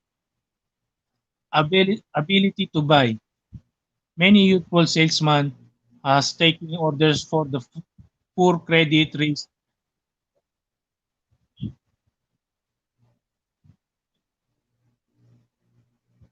only to have them turned down by the credit department. It is not good sense to try salesman Cadillac when you know we can afford nothing more costly than a Vega. Authority to buy. Does the prospect have to expose or partner? Is the person only upfront for the real buyer? Facts about the family. Facts about family. Many a purchase is made by a person in the hope that it will make his spouse or children happy. The latter often exercise strong influence in many purchases for a home. You may also find that he likes talking about the children most parents do. Reference group, Rotary, Manson Church, Country Club, Faith Association, etc. Very helpful information to have. The best time to call. Every person has a routine and probably dislike to have a disturbed. You will get a far better reception if you call when the prospect is not accustomed and eager to be doing something else. Personal peculiarities. Every one of us has them. The salesperson caters to this if he know what they are. Occupation. What does he do for a living? Is he self-employed? What is the nature of his business? For whom does he work? In what capacity? How long has been with the firm? These are critical questions in many sales. Expectation, interest, and habit. These points merit elaboration. Some sales reps feels the most effective way to get like so-called cold spot in the first minute or two a sales interview. The moment when the prospect first learn that you are selling insurance, bonds, or cars or tries to get rid of you is to discover his particular hobbies or interests and utilize it to promote the interview upon friendly basis. Although this seems something to consider in the approach rather than here, it will be discussed briefly at this time because the salesperson must learn about the hobby in the pre-approach if he is to use it later. The importance of this phase of the pre-approach is brought out by a long time 6 months of magazine advertising. My old professor of psychology told me that every man has two minds, so that in my first job I asked for the 100 men in New York City whom nobody being able to sell on the magazine which paid me the handsome remuneration of $40 a week to start. I was looking for the yes mind, the mind that could say I will take it, not the mind which shut up all ready to say no. The question naturally arises as to how to find out a customer yes mind, the things that he will shut down its desk for and talk about the exclusion of all business.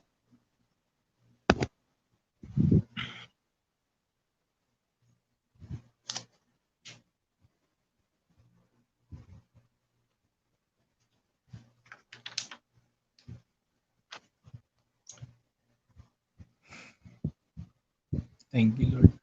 There was a man I remember well who, at the words, there is open water which we have in Maine, and I the truth will take a fly, would close his roll top desk, turn around his swivel chair, set out word that he couldn't see Mr. Anybody from anywhere as he was very busy for the next half hour. I never will forget the way old John's clean eyes flashed when I dropped in one morning with the chisel that I had picked up as pawn shop. It has the fine broad blade, a fluted wooden handle, and the initial of some carpenter or cabinet maker would use it. This Tulin was advertising manager for a food product house and a classmate of his. Of course, he had told me of the workshop, the cellar, and the furniture which he spent all day Sunday working on. A little inside information about Charles the 12th of Sweden would sell almost anything to one of the hardest men of sale in the agency field. Any talk, any talk of a walking trip through the Berkshires could secure the favorable attention, interest, desire, and sometimes action of the vice president of a motor truck company in Newark. No matter how unpromising a prospect looked on the first 5 visits, a little work would always result in finding his particular hobby of the things he liked to talk about. This information,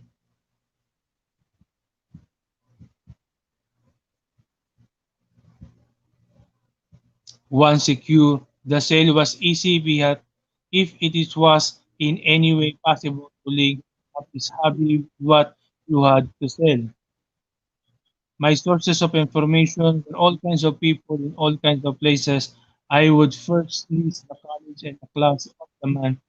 If he had such a thing, his goal, tennis, fishing, or hunting club, his charge, the school his children attended, whether of his neighbor where he kept his automobile and the kind of car he drove, where he spent his vacation, from the sources, one or other, it was always possible to find out the story of its hobby.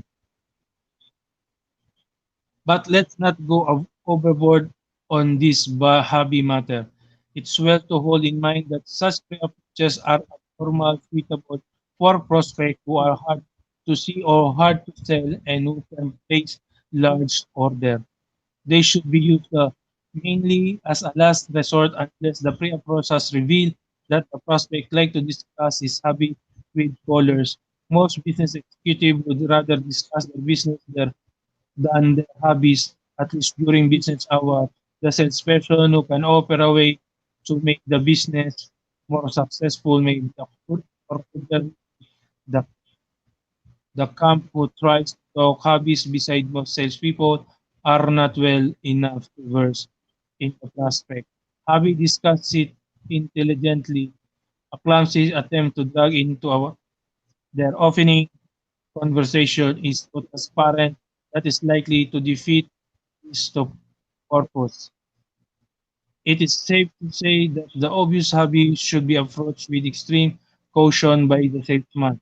The bag of gold gloves in the corner will be spotted by sales rep, and all too many of them will waste time trying to talk gold before getting down to business. The salesperson who does cut down to a business the outset maybe might welcome. One prospect had huge sales mounted and hanging above his desk. He was inordinately proud of it, for it represented the high spot of many years fishing, but he was finally forced to take it down because too many people wasted valuable time thinking about one business executive solved a similar problem by posting a sign just under a mat, uh, masculine on his office wall. It read, "Yes, I caught this, but don't mention it unless I do." One other observation is habituation. The more salespeople prospect succeed in the course of business, the less it's likely to respond to the hobby approach. The person who sees few salespeople, on the other hand, may be glad to talk about a hobby. To the prospect as a business executive. In addition to the facts about the person as individual, certain facts about himself, a business executive are pertinent. This chiefly concern the business with he is associated and cover matters such as those be by the following question. Company personnel, assuming he's employee and not a business for himself. Number one, who owns the company? Number two, if a corporation, who is on the board of directors? Three, what are the business affiliation of directors? Four, do I know any of them personally? Five, who has the final word on purchases? Six, who else has influence on purchases? Many salespeople insist that it is a waste of time to talk to subordinates. They prefer to go straight to the top. Others find it is helpful to enlist the corporation of personnel in the lower echelon. Whichever policy is followed, the person should know definitely who has the final buying authority. Lastly, who is in charge of the department that will use my product or services? That is the company personnel. The company in operation. One, what does it make or have to sell? What mar- Two, what market does it logically reach? Three, is the product top grade, medium, or cheap? Next, what is the capacity of the plant? Next, what parts of the finished product do they make and what do they buy? Next, what process of manufacturer does the company employ? Next, what type of make of machines are used production? Next, how about raw materials? Kind amount sources, kind in amount, then sources. What schedule of maintenance does it operates on? Next, the seasonal factor affects its operation. And lastly, where does the company rate in its industry in volume of output? That is the company operation question.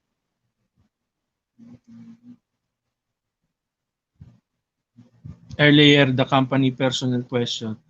Now, let's go to the buying practices of the company question. Number one, what system and procedure are followed by purchasing department? Two, does the company buy from a few sources or the diversity more? Three, how about its credits rating? Next, when does the firm buy my product? Next, how much do they buy a time? Next, from whom are they now buying and why? Next, is the firm happy with its present sources of supply? Next, what's problem has the first encounter with its a present supplier? Next, that's the firm practice reciprocity. And lastly, finally, but basically, with will the company benefits from buying and using what I am selling? The following useful quiz, which appear in the issue of the American Salesman, illustrates some of the details information that the top-notch salesperson wants to possess about his account.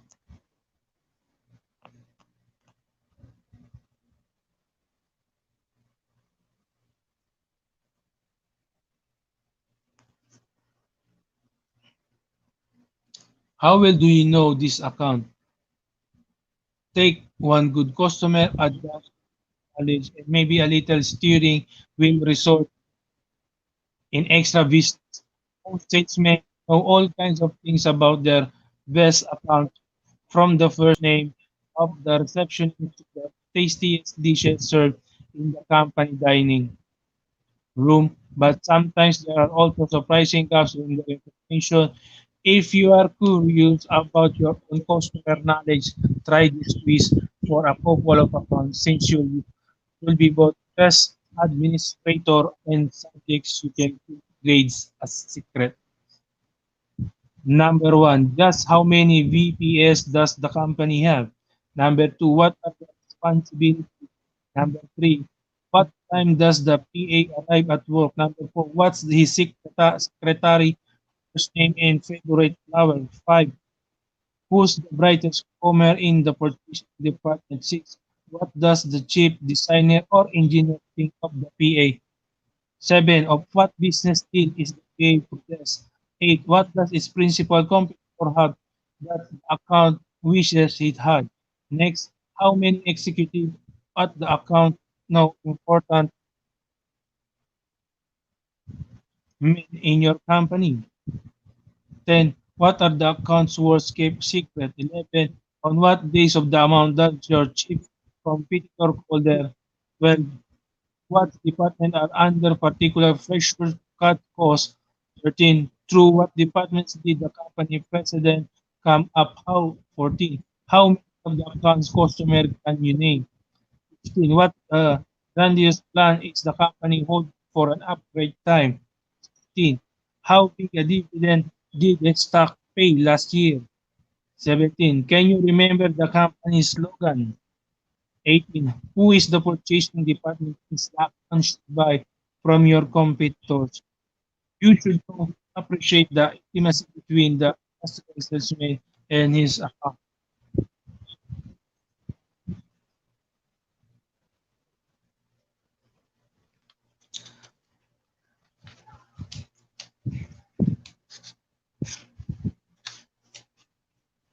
The pre-approach. The pre-approach for regular customer. In the foregoing discussion, prospect and customer had been treated alike. The careful salesmen take as many pains to keep informed on regular customer as on prospect.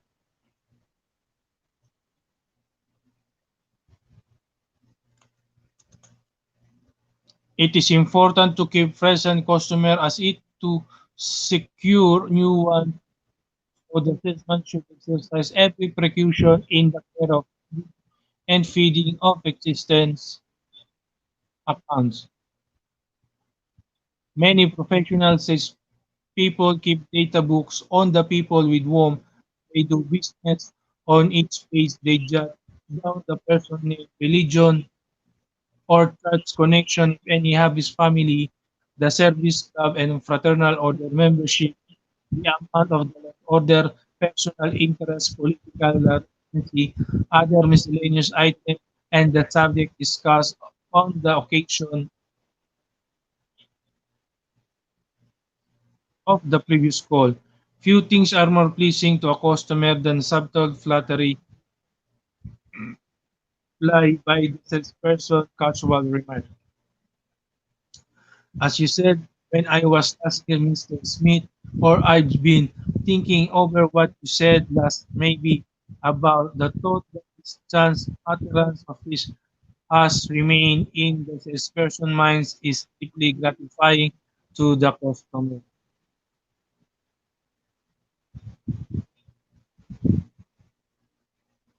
A knowledge of a customer political and religious conviction will prevent the salesman from becoming embroiled in argument.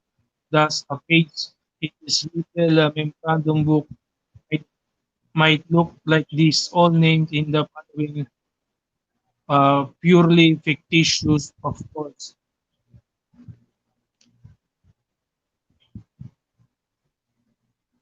Brown, Horace W. Dayton, Ohio politics Republican, but rather progressive, who habits Oriental drugs, is real authority, favorite sport, golf, not baseball fan, hate football, religion, is regular in church attendance, personal interest, like discuss for Rotary Club, of which he is active member. As a Mason son on high school track team, graduated from Ohio State University in 1926. Major in marketing, no social fraternity member, gold coach. Mary Dorothy Miller, 48, father and prominent lawyer in Dayton. His father founded since 1920 that drives latest molecules trades in each year. Here make fair counter that. Hard to get acquainted with his first, but thought later. Likes to argue but does not lose temper as fun mild. Record of previous contract. March 21, called and chartered briefly, did not make sale. May 15, show sample and going with sales stock discussed. Sun was picture was addressed only to in Donald. Delight and Sony order $3,000. After this entry may include reference to topic discussed or to unusual incidents or pieces of personal information of Brown. Such a job is never ended and it supplements a salesman's memory, which may be tricky at embarrassing. Many salespeople for items like automobiles, insurance, keep an record prospect and customer, which includes a text for next contact. Sources of information. After you have decided just what information you wish to obtain, the next problem is to find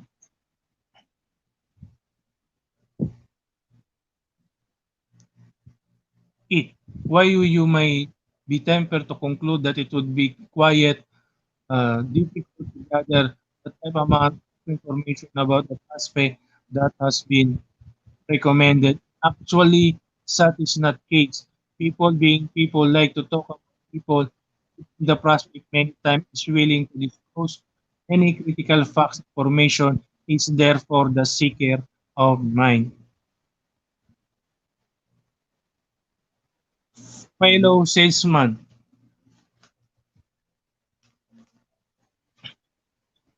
fellow salesman.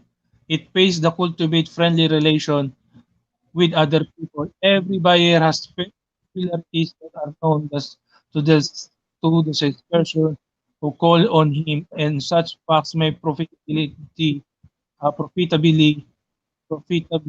exchanged.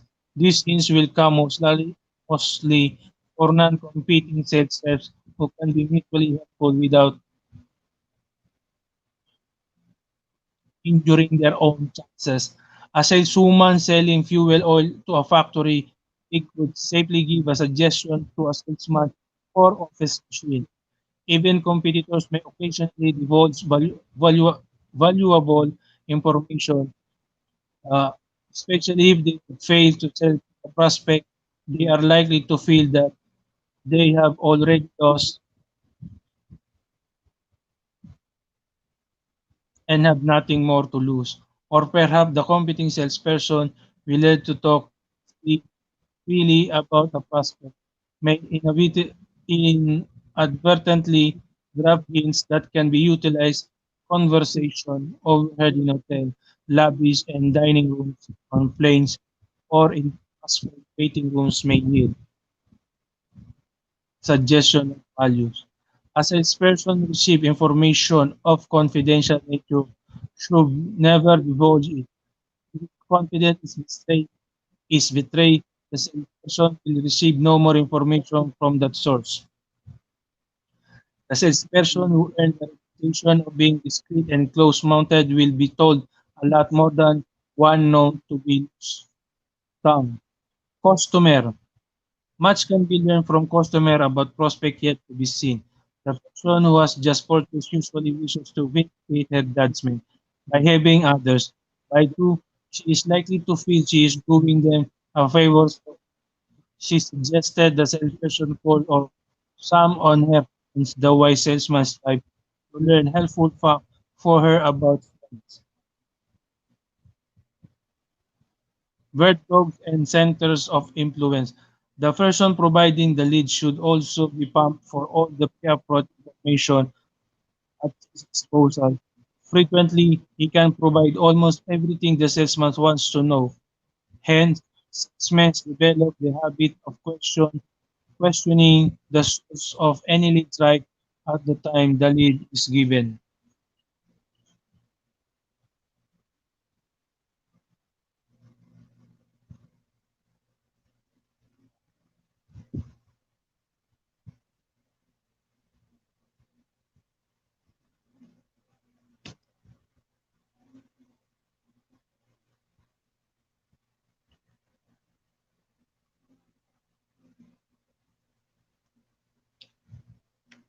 The local newspaper. A source not sufficiently utilized is the local newspaper. The traveling salesperson can often find considerable information in the files of the newspaper office, nothing that advertisement of prospect and getting a general idea of community interest. It should be emphasized that the sales reps approach consists not merely in gathering personal of the prospect, but also building up background for each of them. It may help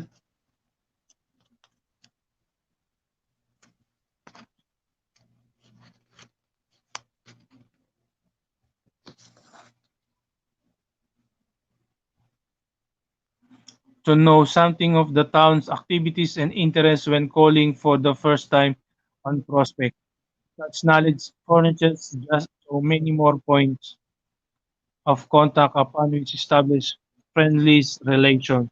The industrial salesperson can establish common interest with the prospect by reading articles and advertisements in technical and business journals, especially those containing story about or advertisement by the firm one is trying to sell.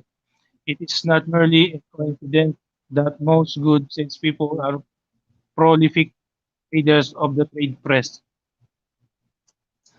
Directories. Many directories exist which provide the personal data on people who some position practically all fields of endeavor. There is who's who in each of many areas such as business and industry, education, science, various states in America.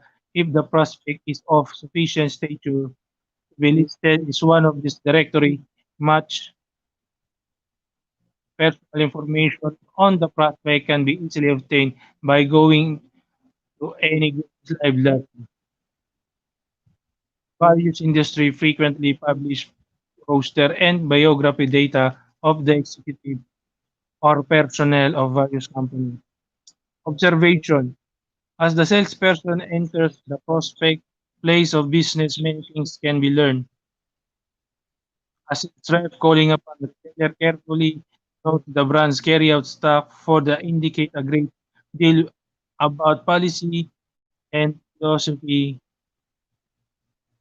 of the dealer. He can tell whether the prospect is enterprising or conservative by noting stock display. Fixture and general atmosphere of the premises. He can observe the attitude of subordinates towards their employers and thus learn the employer's real disposition. A man may appear to be a bully and tyrant to the salesperson, but his employees treat him without fear. It is safe to assume that the attitude of gruffness is merely a pose. Industrial sales rep can determine many things about this prospect by simply observing the person immediate environment. It is paying the rule of the big business executive, the appearance and formality of her office should give some indication of this trait. Is she hard a worker again? Is she a hard worker? Again, the condition of the person desk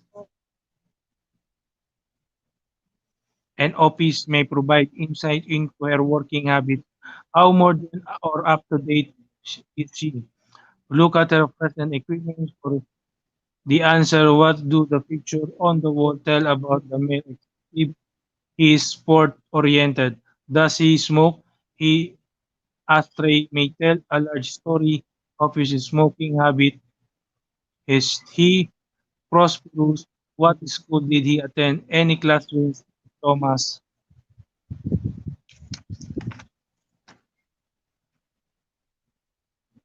or Paul or paternal instinct visible? What club does belong to?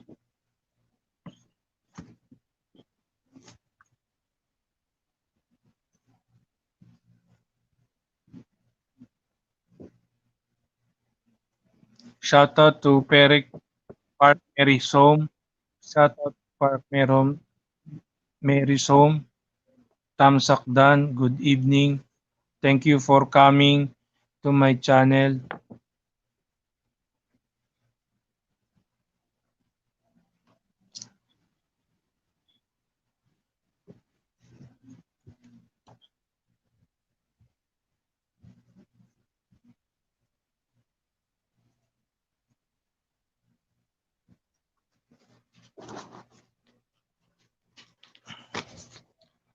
The prospect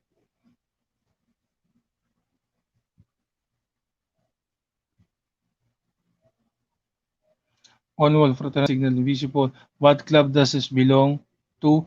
Look at his lapel or his on wall desk.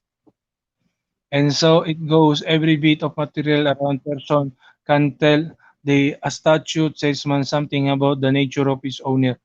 A salesman must be a good detective to put together the clues and comes up with a composite image what the prospect is really like. The prospect, last but certainly not least, is the prospect itself. Much critical information is known only by the prospect. So only he can provide it. While some skeptics may question the practicality of obtaining information from the prospect, actually it's a quite common to do so. It must be remembered that is most salesman is there to solve the prospect problems. The prospect want to this problem solved most efficiently and effectively, and it is therefore highly motivated to the salesman's complete cooperation. Sometimes one get someone sometimes one can get some needed information over telephone from the prospect or one of its agents, but more frequently the first part of the sales interview or even audits is devoted to extracting it. Indeed, there are frequent instances in which people spend a considerable amount of time gathering information in preparation for ultimate sales presentation. Such would be the case of a computer salesperson who would study the various systems of a firm to determine if it is could be profitable to use its hardware.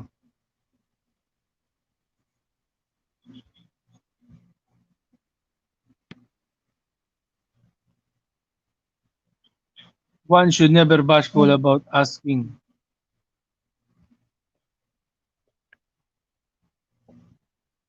the prospect for helpful information, even though it may be personal or confidential. If the prospect chooses not to talk, he will say so. But more frequently, the person enjoys talking about himself.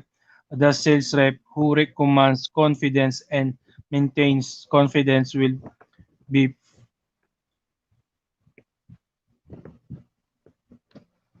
privy to a great many useful secrets.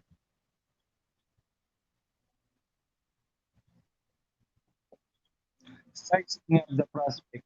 One of the most basic practices of salesmanship is sizing up the prospect. The salesperson should be cautioned against allowing himself to make up his mind early in the interview that the prospect is not going to buy. A farm equipment dealer in Oregon sadly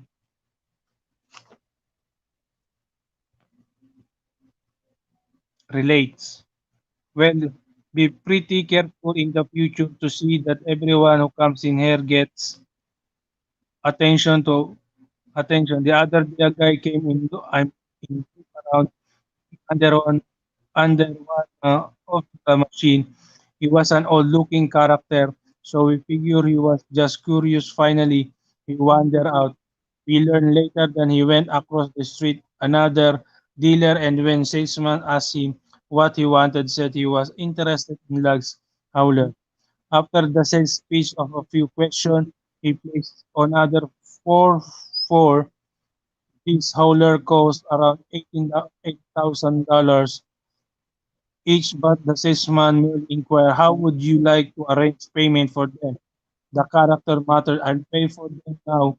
Thereupon he dug into. these various factors and came up with the full amount called currency.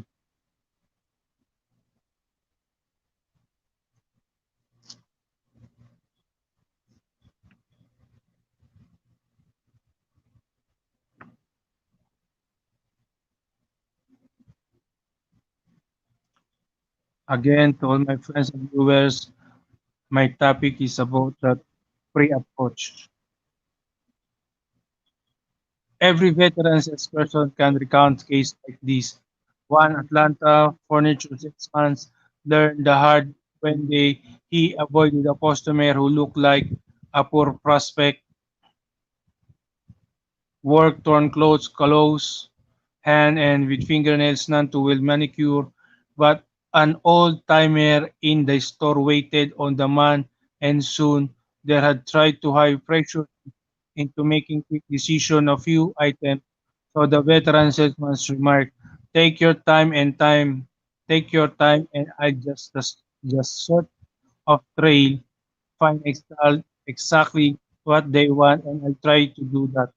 The customer was furnishing a new motel which he had built with its own hand. When he had finished shopping, he wrote his man a check for $3,450.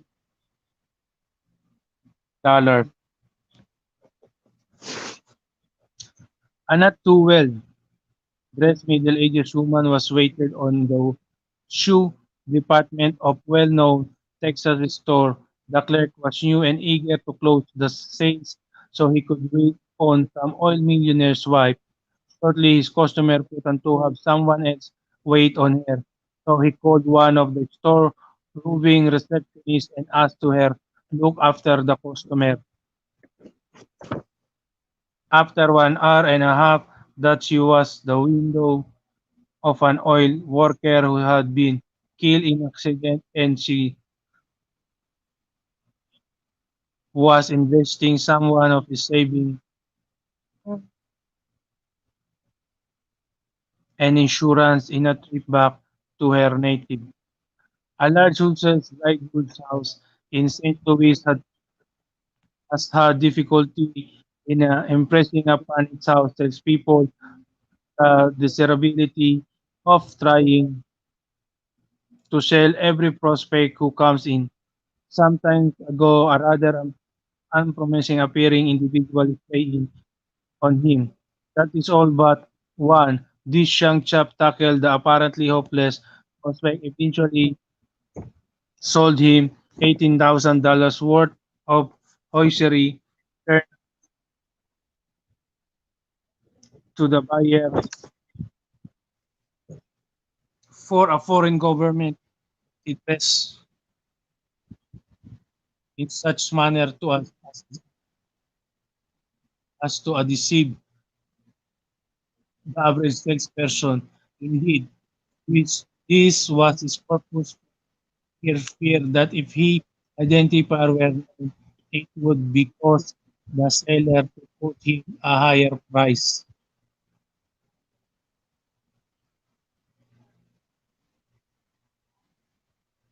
This observation apply traveling salesperson as well as a retail clerk. The salesman who relies on too strongly on the hasty size up is likely to allow himself to be without putting up a strong fight.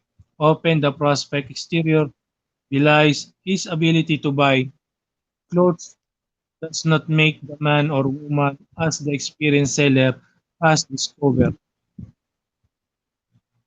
Some salespeople feel that by acting as though they consider the prospect unlikely or unable to make the purchase, they may shame him into buying just to prove that he can.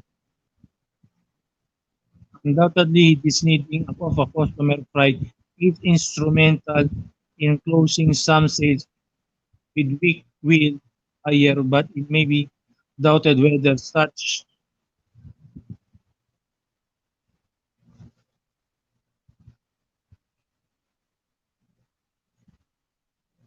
tactics are create lasting goodwill for us that salesman or his house. A customer treated as might by at the time, but it is highly probable after considering the affair he would register above, never to be similar that in the future, certainly not by the same person. A rare exception to this principle may occasionally be found a wealthy dowager as the salesman for exotic food to quote her price on a case of imported Danish shrimp.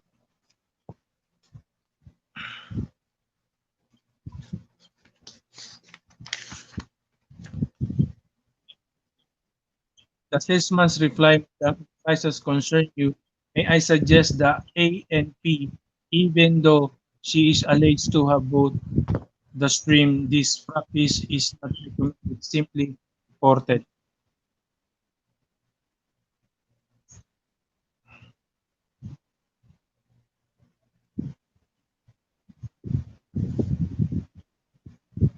Still, other important indication during the first moment of the interview, the salesman should be alert to obtain answer the following question concerning his prospect.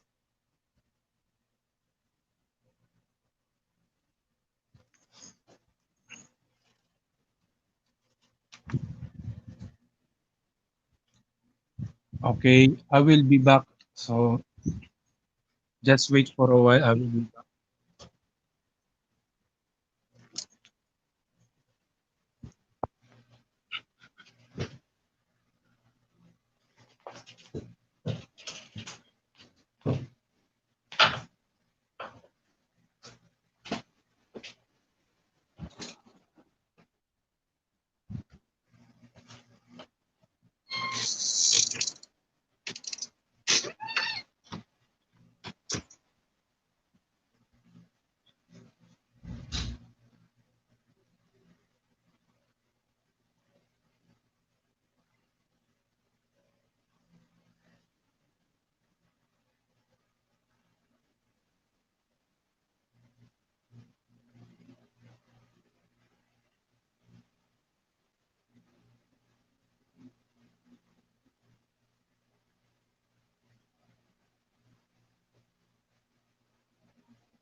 Oh,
Okay, thank you for waiting. I'm back.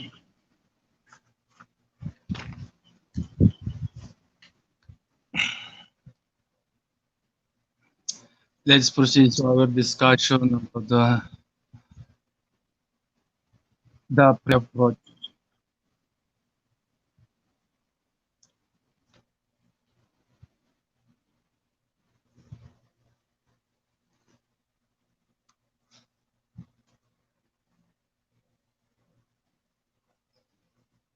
Is still other important indication during the first moment of the interview. The salesman should be alert to obtain answer the following question concerning his prospect. Is the prospect mentally fast or slow? That is the question. The fast person usually talks fast, moves quickly, is obviously in high gear. He shows signs of impatience when the interview lags his whole attitude strikes comes come, let's get going. He is likely to interrupt the salesman. Such a person can easily be humor. If he wants a fast ride, give him one. Talk fast, hit the high spot, pair the details, keep in mental step with him. This person can often be rushed into decision. The slower type is even easier to please. He usually talks more slowly, moves more slowly, asks questions showing that he wants to go into the details, is generally more relaxed in his attitude. To sell this prospect, the salesman must throttle his own mind down. He must relax. He must not rush the prospect. He must be willing to go into the details. He must often repeat a point he has just made. He must speak deliberately.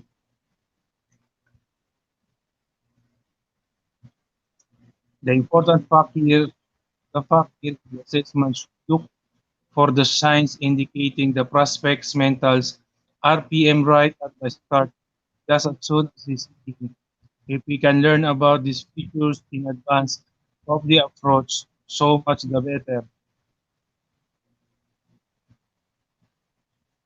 Second question, can the prospect make a decision? That is second question.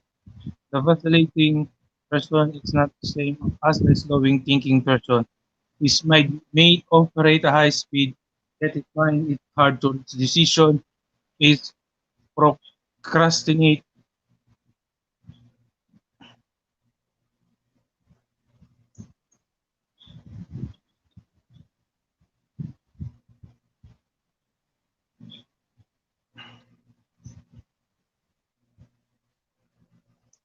worries about the problem under the consideration. He is not excessive in thinking or action. His voice betrays certainty. He makes statements that are really have question. His gestures are vague. His gaze skip from point to point. In as much as this chap hates to make decisions, the salesman should help him make them. It's not wise to confuse him with too many details, as his mind his mind not organize them easily. They merely offer him more questions to decide, and he shrinks from deciding. The salesman should be deceived in his statement. He should not ask a question demanding decision, but answer the questions that are in the prospect mind, perhaps unspoken. Do not present alternative. Show him one's course of action. Tell him clearly why he will benefit from the following discourse. then proceed as if he had made up his mind to do what have you suggested. In retail selling, do not show this type of customer too much merchandise. Narrow his choice so that it will be easier for him to decide. The positive type of prospect must have treated is just the opposite manner. He is not hard identify his action or positive his speech, affirmative instead of questioning his voice and self-confident. He may have earned success business and probably is an executive.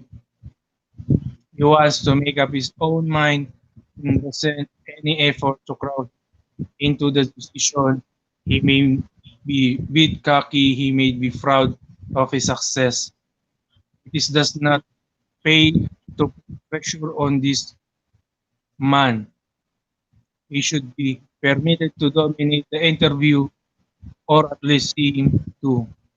If the salesman is also dominant character, he should adopt a meeker attitude and avoid a clash with the prospect. Don't offer criticism, dwell on his strong points, feed his ego, don't deflate it. Let him sell himself on your uh, proposition.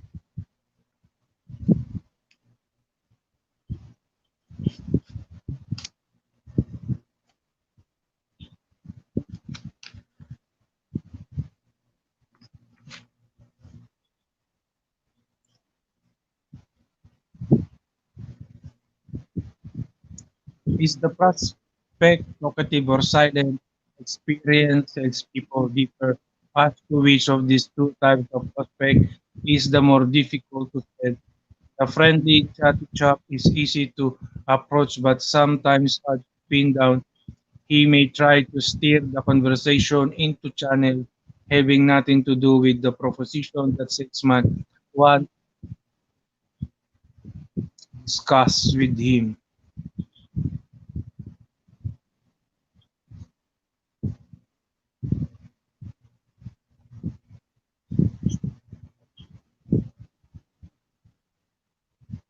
Wants to discuss.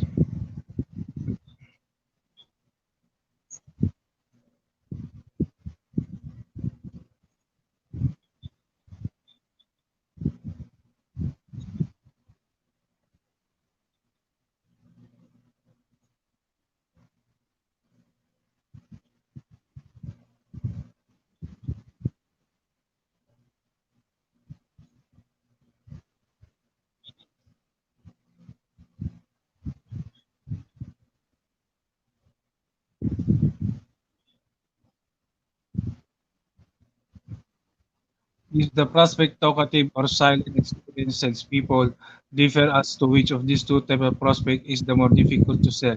The friendly chatty chap is easy to approach but sometimes hard to pin down. He may try to steer the conversation into channels having nothing to do with the proposition that the salesman wants to discuss with him. To use his talkative as a defense, the salesman's task is to guide the conversation gently but surely into the desired group, never relaxing friendly attitude. If he adapted it, may maneuver the prospect into position where he talks him into buying. The calm is difficult. He uses his silence as a defense. It's not wise to try to throw this prospect out and for him to smile to talk. It is usually better to meet him on his own level, to treat him with the prospect and dignity, keep on offering the value to him. Don't show irritation or frustration at his cold silence, how old the interview, quiet tone, but gradually try asking simple questions requiring simple answer. In this way, if he is not frightened by the salesman's aggressive, he may loosen up when he feels the salesman is merely trying to serve his interests. He will relax. Low pressure method of selling are indicated here. In the prospect, young or old, generally one will treat the older person without the lightness of flippancy which he might use with younger one. The older person is necessary to give him information about the product must be treated with one more respect and deference. He does not like to be treated like fool kid. Other customer will be either harder to fool to have learned from experience. They are likely to buy more carefully, to buy more a quality than a flash, and they are price conscious. Younger customers are easier to sell as a rule. They are like color, they are style conscious. They make up their minds quickly.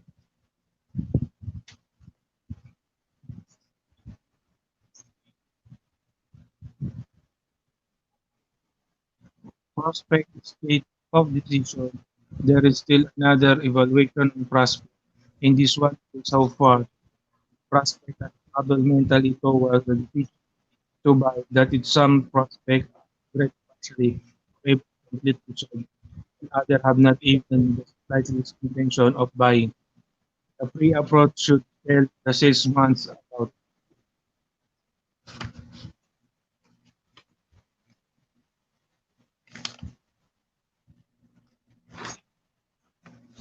how far the prospect has progressed and therefore that what staff it should employ. Separate, there are three separate prospect decisions that should be appraised. First, to what extent does the prospect recognize the needs of the prospect product in general? A set of research should first determine if the prospect feel any need for a copying machine before the beginning to worry about selling the prospect. Xerox in marketing terminology, the primary demand for a product as exists before selective demand brand can be stimulated. The prospect's perception of need variety for being totally unaware of any need for an outright confession that is not only needs is badly but fully intended by something the need. Second, how does the prospect perceive the assessment brand of the product? These two can vary from I want nothing to do with our machine through I never heard of it to I will only buy from you. The third, how much is the process planning to pay to satisfy this need? The prospect, the powerful urge to buy probably by willing to pay more than an nearer, one nearer to the other extreme, who feel only mild or satisfied needs. Some prospects are limited by the money they are available, while others feel more flexible are to how much they can pay. Again, find variation graduation here. The salesman task is to learn so far as he able is pre-approach about where the prospect is likely to stand in each of these three scales. Even after he come back face to face with the prospect, this effort continues.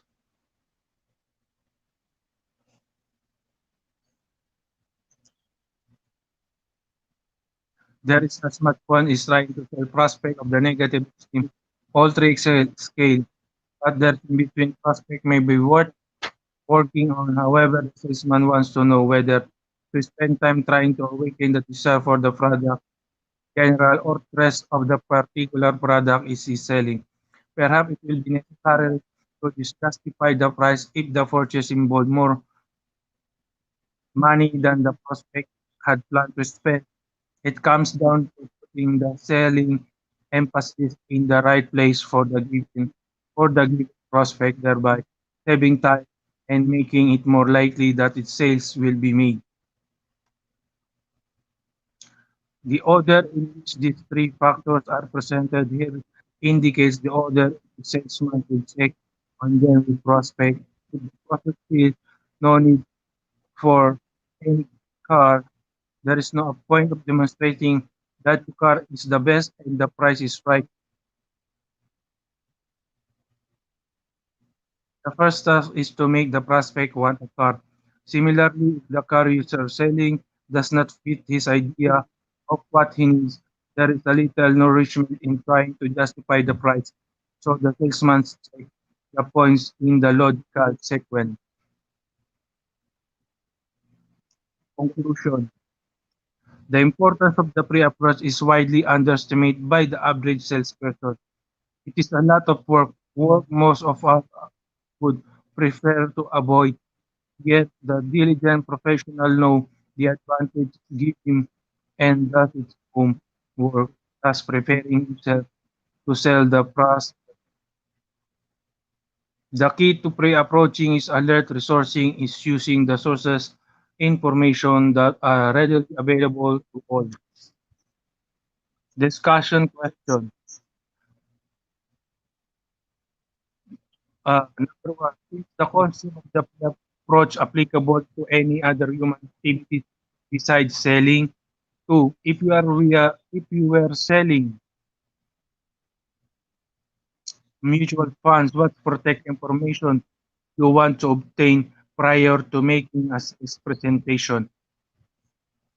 Three, under what condition will a prospect willing provide considerable pre-approach information about himself in the early part of the sale? Four, if you have been able to obtain certainly critical pre-approach information about a given prospect prior to the presentation, how could you about getting it from him to the interview? Exactly what would you say to the prospect? Five, you are a manufacturer agent representing several lines of quality of main apparel. A store that has heretofore refused to buy from your has just been sold. What information might you want about the new opponent? Six, if you are a Xerox rep, from what source would you obtain most personal approach information of prospective client? Seven, you are a book representative for a McGraw-Hill. You have heard that psychology department a big you is not happy with present adoption for the beginning course. What pre-approach information would you want before you attempted any use?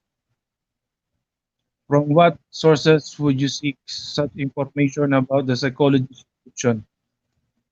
You are a manufacturer representative handling a line of ice cream equipment flavoring. One of your customers for flavorings looks sufficiently large that it could profitably make its own ice cream by buying a machine from you that costs about $5,000. What additional information would you from you that costs about $5,000? Information would you want about the prospect before you attempting a presentation? And lastly, number 10, you are a salesman for a leading manufacturer of com- componentized home. Your firm does not have a dealer in a certain significant metropolitan, metropolitan area. You have been assigned to obtain one. Outline exactly what you would do upon trying in the city and what information would you would want to obtain. Where would you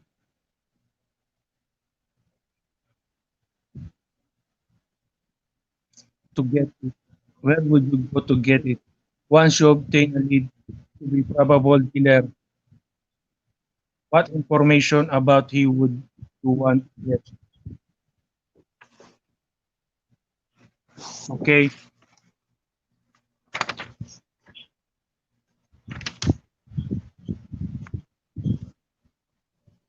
let's go to the study 7-1, the high point of furniture company pre-approaching a new outlet. Brian, the representative for High Point Furniture Company is the Pacific Northwest, was making his call in the Willamette Valley on Oregon when he learned from the 16 customer that a large new furniture store was being built in a nearby city. The customer knew little about the new enterprise, although Brian critically questioned him about it. Brian had made all his planned to fun by noon, so he decided to grab a quick bite, took it, and drive over to see the new furniture store he wanted to call. upon its own terms. It's possible to determine if the new store would be carrying lines such as those made by the High Point Furniture Company. As he was driving towards the nearby town, he began to think about what he wanted to know and how he could find it out. Question number one, precisely what should I try to find out? Question number, where should he go to find such information? Let's go. Let's proceed to case study 7, the Horton and daughters. Pre-approaching an individual.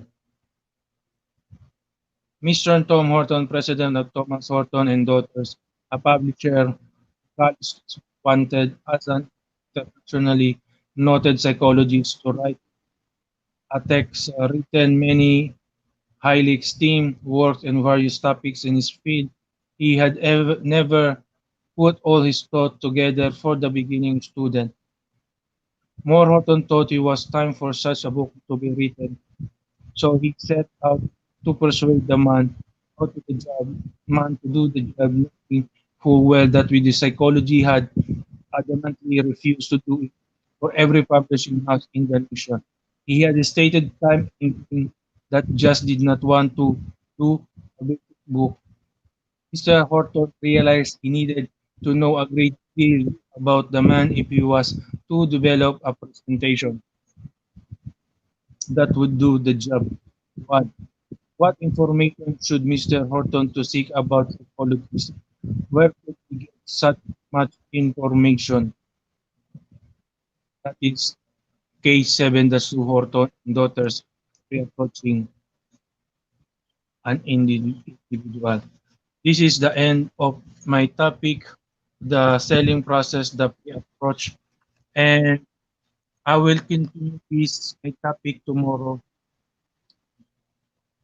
maybe around 9 a.m. or 1 p.m.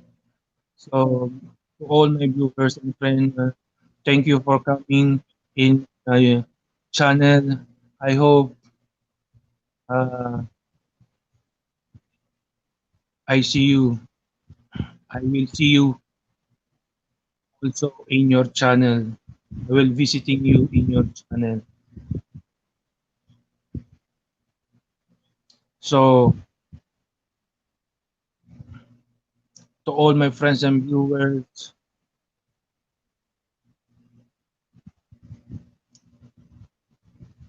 God bless all. More blessing to comes. Thank you for watching. Bye bye. By the way, I forgot. Tomorrow my next topic is the approach. So approach is different from the approach. The approach, whether you believe you can do a thing or not, you are right.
Okay, this is the end of my topic. So see you tomorrow. Bye bye. Good night, everyone. Good evening, good morning, and good afternoon to all. Thank you for watching.